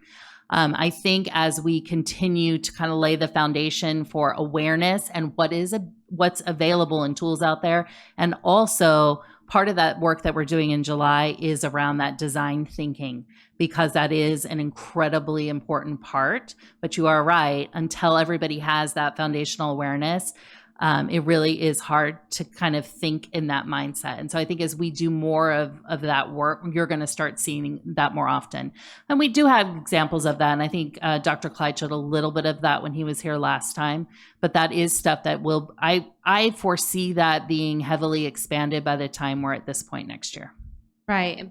However, I don't hear the language. Like, I don't hear us saying it. So that's why I'm bringing it up, because we want our students to be comfortable with AI, because it's not going to go away. No, it is not. The prompts, that's important. Understanding it, the critical thinking piece is critically important. But what about influencing the change? Because we have to make sure that they understand what they receive from AI is not always true. But they can also be able to effectuate change and be able to be the ones that are putting the information in the system. So that's where maybe that's collaboration. It falls within STEAM, but it's something I feel from a roadmap perspective is that, so what, right? Like, what's next? You're talking about the what's next now, but it's that so what. Yeah, I think that also goes back to that idea of co-development. Mm-hmm. And I think that's also that's why we do have to have guardrails, and that's why you do have to have the literacy component, because we do have to be modeling for them what, this exists. Now, how can we actually put this to work? Right. So, but thank you for all the good work. It's just that I think it's just a matter of that critical thinking and that mindset that we need to keep instilling, not just at this level, but in general. And knowing that our students can be a part of that change. Like, once they get comfortable with it, because they might be more comfortable than we are with AI. So it's just a matter of just making sure they understand that the power is with them too. And then the last other point that I wanted to make was in reference to family engagement. So the event that took place with the parents, that was excellent. That was a great collaboration. The only area that I'm thinking that maybe we could probably think of, if you haven't thought about it, is maybe leveraging some AI tools from a learning and development standpoint to help parents who can't come to those kind of engagements. So there's tools out there so that we could just make it accessible to them either through our web or through another component of some type of communication form. I know there's one called Synthesia, but there might be other ones that we can leverage. That's it. Thank you. Ms. Aviles Grande? First of all, thank you. That was a lot of information, and I'm pretty sure I heard most of it. Just too much. And the one thing that always pops in my mind is, what are the other school districts doing? How are we the same and how are we different? And how do we compare and how do we contrast? So forgive me about what we're doing. I asked Gemini. And trust me when I tell you, that's all we need to do. It gives you all of these different things. We are not, first of all, we're not alone for being very, very cautious. And there is one or two school districts that did, I think Los Angeles kind of invested tons and it caved in. And so then there's the most successful one that I've seen is Riverside County, and now they're even working on students to have a seal of literacy, a biliteracy seal in AI, so when they go to college, they're used to it. So I offer that to you as a way maybe you can look at that and get some more ideas, because I would like to compare and contrast to see we're not alone in whatever it is we're going through here. There's other school boards too that would like to have a discussion with other boards. I wouldn't be surprised to find it at the next CSBA and the NSBA, and it's time. It's actually overdue. We're actually way, way behind. 2 years ago, I attended Jerry Almendarez's panel, and if you recall, I came home all excited because they had implemented it, and the teachers actually talked in depth how they used it in the classroom. And they had those students do a version without AI, and then they said, okay, go and use AI, and then when you do the final product, show both versions. Show the version that you did the first, and then the one with IDEA, and then your final version, so I can see which part was you and which part was it. And I was very impressed, and I came home and nobody listens to me. I get no respect. All right, but anyway, I think the work was just fabulous. Thank you. Mr. Tillman? Thank you very much for the presentation. I do. I want to be the board member that says we need to make sure we're safe. So I think the disclaimer is important, and we tell parents we don't control AI. We don't know what the feedback's always going to be. And you hear this advertisement about if your child was using a device and now they're suicidal and depressed, call this number. I hope when we talk to our parents and talk about the technology that we encourage them, like after a certain time, that they take the device from the kids while they can. I think it's important that I don't think it's good for a kid to go into a room after 10 at night and go to sleep with their phone, because you don't never know what they're going to be doing on the phone. And I think it's creeped up on the older people that think it's no big deal. The kid has got the phone, who cares? But I think it could be a bad situation. So I hope that we take the opportunity to caution parents that there is a side of the technology that can be bad for our students, and just give them some practical advice, unless you guys don't agree with that. But I think we should, I think it's not a good thing for kids to have 24/7 access to technology, the internet, and phone. I think that's the one thing I learned as an adult, and then having kids that all of a sudden the technology came about and we're thinking nothing about it. I think that's not a good thing. I was in church, and this little girl was about 6 years old watching all these reels, just crazy stuff. And her grandmother came up and said, "What are you doing?" She turned into a little cartoon. That's not what she was watching. And I really think that's an example of what's happening to a lot of students. And parents don't realize all the stuff that's out there on the internet, and with AI now, I think it just adds a whole nother level of what our kids are going to be exposed to and the input they're going to get. So I just want to make sure we do disclaimers and say there are some bad things associated with it that we can't control, and just be aware of that. Thank you, Mr. Tillman. And I'll just also say, thank you so much for the presentation. I know that this is a humongous topic, and there's no way for us to contain or, fully wrap around it. But I appreciate the fact that we are taking a stab at it. Like, we're taking an active approach on trying, to do our best to hone and harness it as best as possible, instead of kind of just looking the other way or burying our heads in the sand, because it is not going anywhere. It's here to stay. And so I really do just only have 2 questions that I wanted to ask, kind of, listening to some of the comments that, Mr. Tillman had said that as you continue your presentation just kind of came.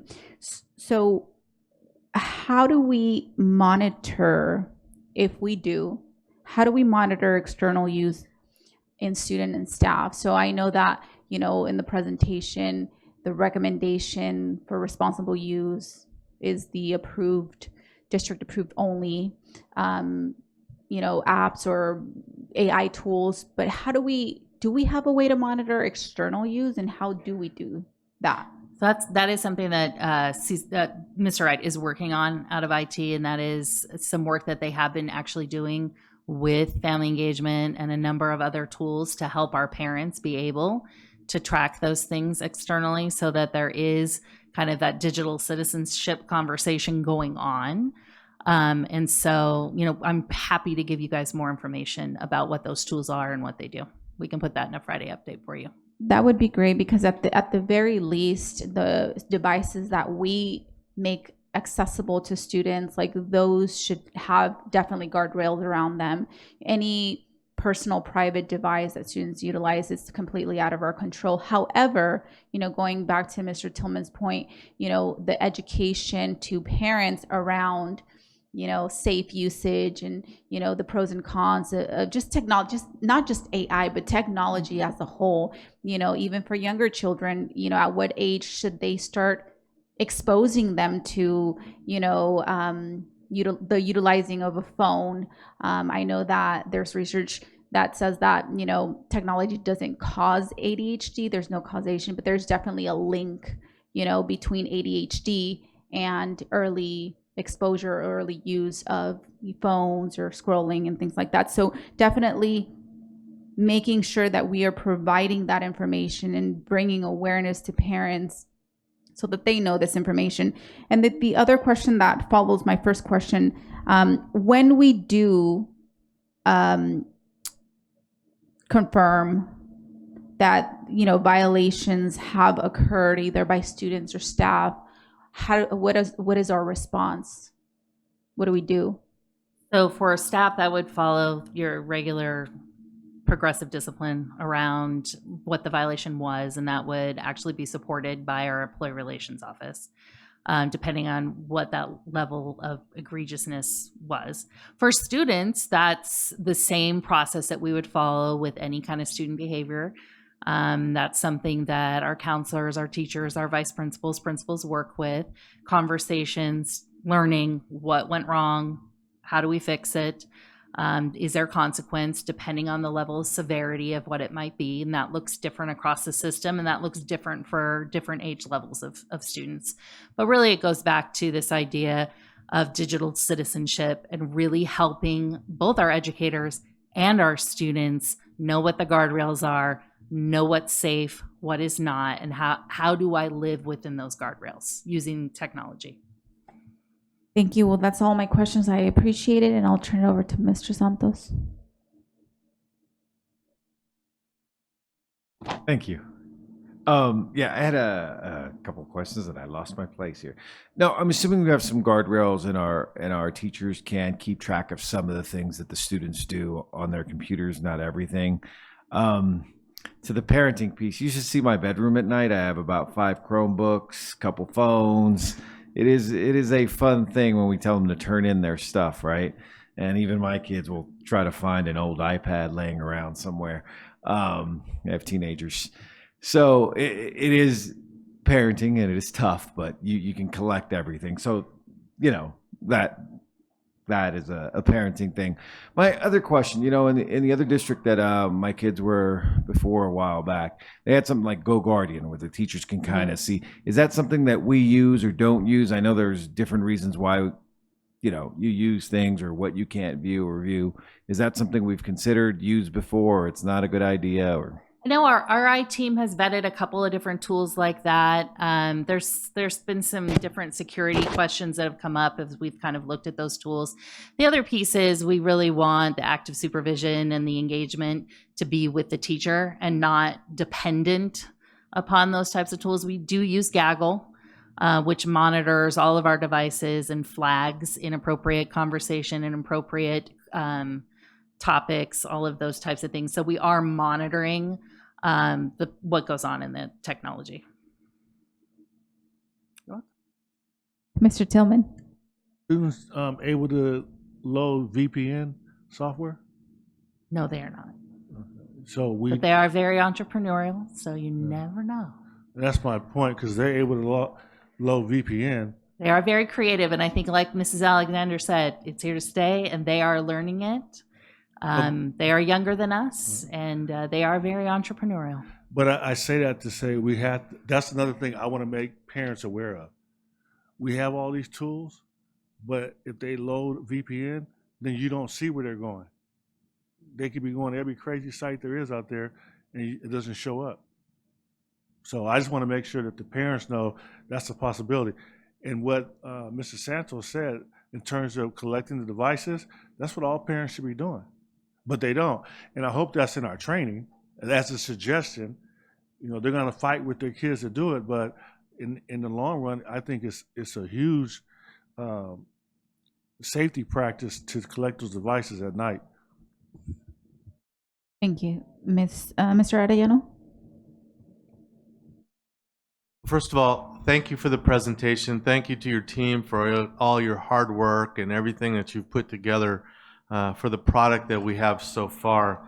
I just want to make a few comments of some things that came to mind as part of the presentation. So I know one of our goals is to make sure that we are using AI to produce results. And I know it was mentioned that, many times, Mrs. Applegate, myself, Dr. Cleveland, people and say, we go to different conferences and we hear a lot of people talk about what they're doing. And many times we can see the difference between fluff and results. And so one of the big goals that we have is to make sure we have results. And so one thing that wasn't mentioned today that I want to bring out as an example is, I know you heard the term BRISC. We are using BRISC intentionally to ensure that our students are learning the mechanics of writing, that they are learning the mechanics of expressing themselves. So I know this past year, Michelle, I don't know the exact number, but one of our goals was to lower the number of zeros that kids were getting on the writing prompt of the SBAC, because we recognized that when you get a 0 in the writing prompt, it affects your overall ELA score. So we adopted BRISC as a tool to help teachers provide the feedback.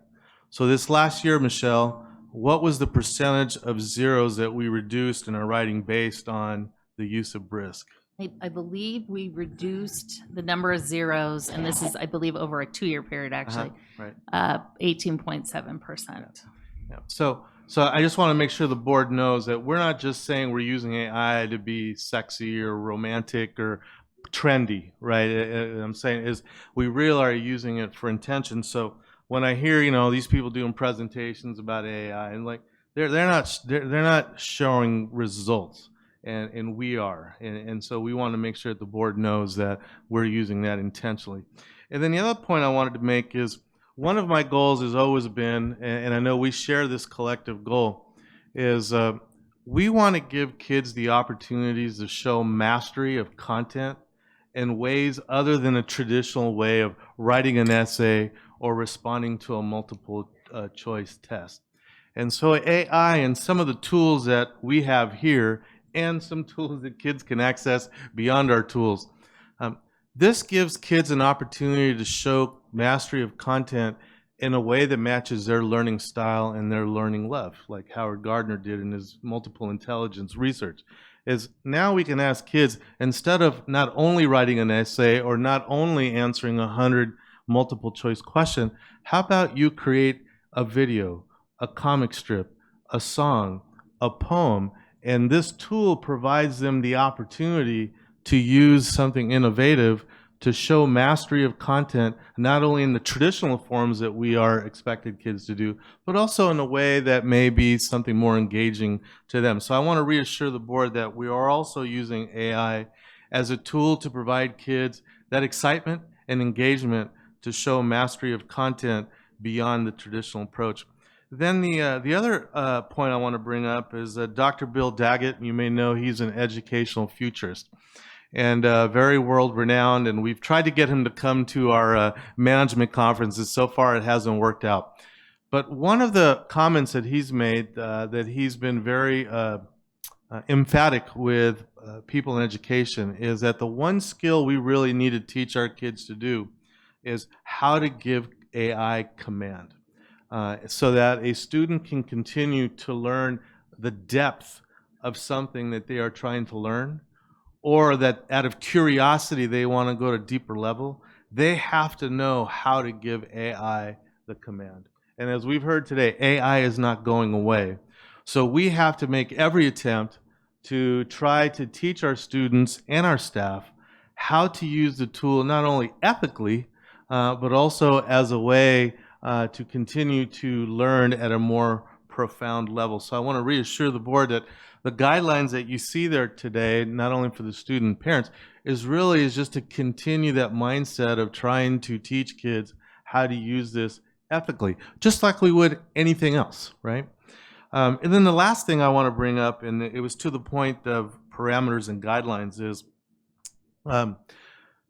legal counsels that represent districts have been also very emphatic of making sure that school districts have something documented that shows that you are making an effort to have guidelines, parameters, at least some example that you are trying to create a moral and ethical experience for the staff members and kids. And you're right, Mr. Tillman. I mean, this AI is so big, we're not going to be able to contain it. And I appreciate the recommendation that going back to our legal counsel to see what kind of disclaimer we should add to our board policy and AR. But legal counsel has asked school district to make sure that we do have parameters, that we do have guidelines, and that we're able to show training on an ongoing basis, not only to our parents, to our teachers and our students, on just the ethical use of the tool. To do nothing would be putting the district in more harm. To have something that our team has put together in terms of the guidelines is a first good start. And we're all going to continue to evolve, right? As we learn, as we see the things that happen in the classrooms, as we get complaints, or as we see other things happening in other districts, we will adjust accordingly. So I just want to reassure the board that we're learning as well. So I really appreciate the board and the questions that you've asked. I've always said this a million times. When the board asks questions, that makes us better. So I just want to appreciate the questions that you had today. But I also want to thank our team for always listening and moving forward. And Michelle, thanks for taking all the questions. Boy, this was the first time I was glad it wasn't you today, but you handled yourself with grace. But thank you, everybody, for giving us this far. And we know we still got a lot to learn. So thank you, President. Mr. Arellano, if I can, I just heard from Cecil Wright, our IT director, and he's chiming in that as long as students are on our devices to the most extent possible, we do control their traffic outside and prevent VPN access on our devices. Awesome. Thank you for that additional information. And again, thank you so much. We appreciate your time and sticking with us and all of your hard work. So thank you.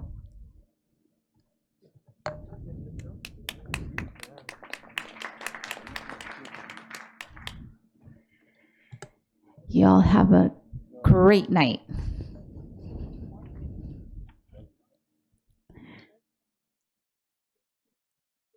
All right, we're going to go ahead and move on to 10.0 action items, 10.1 personnel report. As presented. So move. Second. Moved by Dr. Wyatt, second by Mr. Santos. Vote please. Mr. Santos? Aye. Dr. Wyatt? Aye. Mrs. Aviles Grande? Myself, aye. Mr. Tillman? Mr. Tillman? Aye. Mrs. Alexander? Thank you. Motion carries. Be it resolved, the Board of Education approves personnel report number 21 dated May 19, 2026. 10.2 approval of the temporary borrowing between funds of the school district for fiscal year 26-27. Can I get a motion? Second? Can I get a second? Second. Moved by Mrs. Aviles Grande, second by Mr. Santos. Vote please. Mr. Santos? Aye. Dr. Wyatt? Aye. Ms. Aviles Grande, myself, aye. Mr. Tillman? Ms. Alexander? Thank you. Be it resolved, the Board of Education approves the temporary borrowing between funds. 10.3, closure of school facilities project, Fund 35 for Martin Luther King Jr. Middle School. Can I get a motion? So move. Second. Moved by Dr. Wyatt, second by Mrs. Alexander. Vote please. Mr. Santos? Aye. Dr. Wyatt? Aye. Myself, aye. Mr. Tillman? Aye. Ms. Alexander? Aye. Thank you. Be it resolved, the Board of Education approves the closure of school facilities project, Fund 35. 11.0, consent items. 11.1, approval of consent list. The following items are grouped as a consent list for receipt and approval as one vote. Are there any items to be pulled? Okay. Can I get a motion? Second. Moved by Mrs. Aviles Grande, second by Dr. Wyatt. Vote please, Mr. Santos. Dr. Wyatt. Aye. Ms. Aviles. Myself, I. Mrs. Alexander. Motion carries. 12.0 reports and comments. 12.1 board members. Mr. Santos. Sorry. No previous warning. Oh yeah, that was really, really good because I had a couple things, but no, I just wanted to shout out. Let me get the correct name. Magnolia Heights Middle School. I went to their Beetlejuice play. I was invited to it, and it was awesome. The students did a great job. Tony Plana was there as well. So, anyways, it was a great play put on by the students and the young lady playing Beetlejuice. Beetlejuice. Anyways, I was unprepared. It was great. The other thing I want to shout out is our Newmark Little League. My minors team came in third place, but we started 0-4 and we finished the season 10-3-1. So we did good. Yeah, we had a tie. All right, thank you. That's all. Awesome. And I'm going down the line. So Dr. Wyatt, no comment. Mrs. Aviles Grande. Well, wanted to give a message to the student board members. You know, congratulations, and I wish them well. And I'm hoping they hear this, because what I wanted them to know is that when they arrive at their new college, to straight away go and find those student organizations that have to do with student body governance. They'll find at Redlands, for example, they have their place is called the RSG, Redlands Student Governance, and then they have dogs doing activities with great spirit. They also have a maroon and gray student ambassadors who work directly with the president and vice president. So they need not think this is the end, but only the beginning of their student representation. And it's going to be different because they will be given a budget with funds, and they will be able to put fantastical events on campus with the same gifts that they learned all from here. So I hope they, like I said, I hope they listen to it, and we'll talk more about that if I can ever help them. That's how I got my start. Okay, that's it. Thank you, Mr. Tillman. Ms. Alexander. Yeah. I wanted to just say a couple congratulations. Some of us attended the Making Hope Happen gala, and I'm not sure if it was highlighted then, but they actually gave out 63 scholarships to students within San Bernardino City Unified School District, and each one of those students received $3,000. So I wanted to say great job to the CEO, Nikki Detman, and all of her staff, because that is definitely significant and a great impact to our school district. Also, congratulations to all the employees that received their milestone awards last week for their years of service, but also the ones that retired. And thank you to Gail Shaw of Lincolnshire Elementary for inviting me to participate. And I think she reached out to a lot of us for the career day. It was her 29th year. So definitely is, I know a lot of schools put on the career day, but I just wanted to give her a special shout out for the number of years that she's been doing it, and she hosted for the whole week. So that's it. Thank you. Thank you. And you said 62 scholarships? 63. Wow. Thank you so much for bringing that information back, really, because, you know, as you know, I've been asking a lot about feedback and information and what happens with, you know, some sponsorships. And so that's really appreciated. One more. Please. And so I also wanted to say thank you to the board for supporting Links Incorporated for the scholarships, because we were able to award 4 San Bernardino City Unified School District students scholarships, and our #1 student was from Cajon. We had a student from San Gorgonio, and I can't remember where the other one was from right now. Middle College. Thank you, Ireland. So thank you for that. And we in total were able to award 16 students within San Bernardino and Riverside County, and the total amount that we were able to award out was 60,000 plus. Own student got 7,500. He was the biggest award. Yes, his name is Gabriel Alabi. And Mr. Jones got Iveron Jones. like I'm- 3,500, 4,000. Yeah. Mhm. Well, again, thank you for sharing that information, and I hope that we can continue to bring back that information. All right, and I don't have any comments. I won't extend it. 12.2, Superintendent. So very quickly, just as was mentioned, I also want to thank Links Incorporated, as was mentioned, for the scholarships that they provide our kids. Like Miss Alexander said, $62,000 for our kids. So many thanks to Links Incorporated, and congratulations to Mr. Jones, one of our student board members. He was one of the recipients. So thank you to the Links Incorporated. And just following up also, Miss Alexander, I want to thank Mary Rowan and her department, Communications, for an excellent event on the milestone ceremony for our honoring our retirees and our 40 years of service, 35 years of service, 25, 20 years. It was a nice event. I want to thank everybody at San Marino High School for allowing us to use the historical San Marino High School Cardinal Theater. So great job, Mary Rowan. Really appreciate you. And also, what was mentioned, a formal thank you to Nikki Detman and the Making Hope Happen Foundation for the scholarships that they provided. A lovely event up at the old Castaways. I think it's called the Hilltop Restaurant now. I don't think the slides are advancing, but one more. There you go. It was nice because our teen music workshop was there to play during the cocktail hour. And I always love when they play Tina Marie Square Biz. That's always my favorite song that they do as a band. I want to congratulate Honey Cooper. She was recognized for being our elementary student who is finishing her first class at dual enrolled class at Valley College.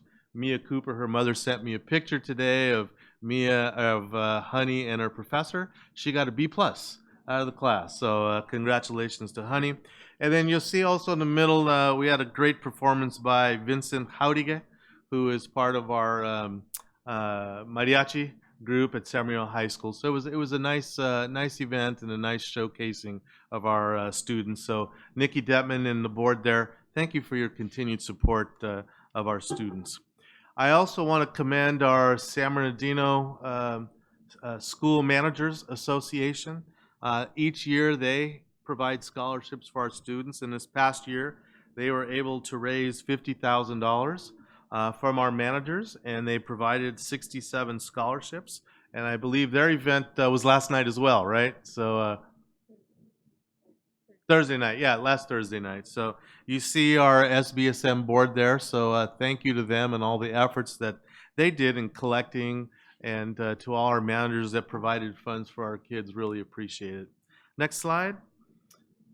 Want to thank Director Angela Ortiz and her team for their yearly rose ceremony for their senior students. And this is kind of a lovely event and a very emotional event. Each year, the students that are part of the Atlas support team are allowed to select someone in their life that have been supportive. It could be a family member, it could be a neighbor, it could be a teacher, it could be a counselor, it could be somebody in the community, and they present that individual with a ceremony as just a thank you for being there. So I want to thank Angela Ortiz for that ceremony and giving the kids the opportunity to show their gratitude, and hopefully continue to inspire them to be great, even if sometimes they were down on their luck in their life. They could count on people here in the district and the community to keep pushing forward. So great job, Angela, to you and your team. Next slide. I want to thank Tim Prince for once again allowing me to come speak to the Democratic Luncheon. He invites me every year to come and share with the audience our key performance indicators and how well we are doing towards becoming that serious institution of academics. The audience gets to see all the upgrades to our facilities, which was just a wow factor. You know, a lot of the folks there are citizens that are probably in their 60s and 70s and 80s year old. And so they remember classrooms looking a certain way. So when I showed them pictures of the culinary classroom at San Gorgonio or the Gardner Holt Lab at Magnolia Heights Middle School or the STEAM lab at Jones Elementary School, they couldn't believe that that was a classroom right here in San Bernardino. So I really appreciate the opportunity and just to support. The community is really valuing the work that all of you are doing across this district to make our city shine. So Tim, appreciate the opportunity. As you know, Tim is a San Bernardino High School graduate, so he's homegrown and he has a vested interest in all of us doing well. Next slide. We had the opportunity also to celebrate 3 of our amazing colleagues last night at the Doubletree. Raul Pedraza was celebrated as the Adult Education Principal of the Year for Region 12, which is all of San Bernardino County. And we also got to celebrate Dr. Sandra Rodriguez for being the Student Services Administrator of the Year in Region 12, San Bernardino County. And we had an opportunity to celebrate Chief Paulino as the Retired Administrator of the Year. So it was nice to have our 3 peeps there all together. And I want to throw out also recognition to some of our former, Dr. Carmen Beck, who was a principal here for many years, was recognized as Professor of the Year, Region 12. And then a special shout out to District Attorney Jason Anderson. He was recognized for outstanding program, the Civil Liberties Know Your Rights program that he does with our kids here at the high school. So congratulations to all of them, and we appreciate District Attorney Anderson for pouring in to our kids. And next slide, and last slide is I want to congratulate our Cajon Cowboys for winning the Division 7 CIF Championship in golf. So once again, right here in San Bernardino, our kids are excelling and competing against the very best and becoming the very best. So congratulations to the Cowboys. Super exciting. And that's all I have today. Thank you very much. Awesome. Thank you so much. So moving on to 13.0, summary of board members' requests. 13.1, review of requests. There are no requests this evening. What? Thank you. 14.0, meeting adjournment. 14.1, in memoriam. The board would like to recognize and close the board meeting with a moment of silence in memory of former San Bernardino City Unified School District student Dirk Kepthorne, who passed away on April 28, 2026. Dirk Kepthorne, a prominent American politician, grew up in San Bernardino, attending Wilson Elementary, Arrowview Junior High, graduating from San Gregorio High School in 1970, and attending San Bernardino Valley College before moving to Idaho. He served as mayor of Boise, a U.S. Senator, Governor of Idaho, and U.S. Secretary of the Interior. The board extends its deepest condolences to his family, colleagues, and friends. We will now hold a moment of silence.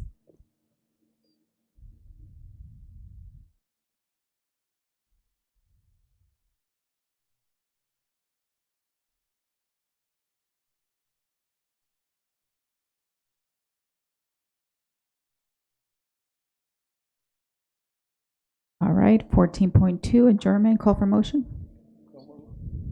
Second. Thank you. Moved by Mr. Tillman, second by Mrs. Alexander. Good night, everyone.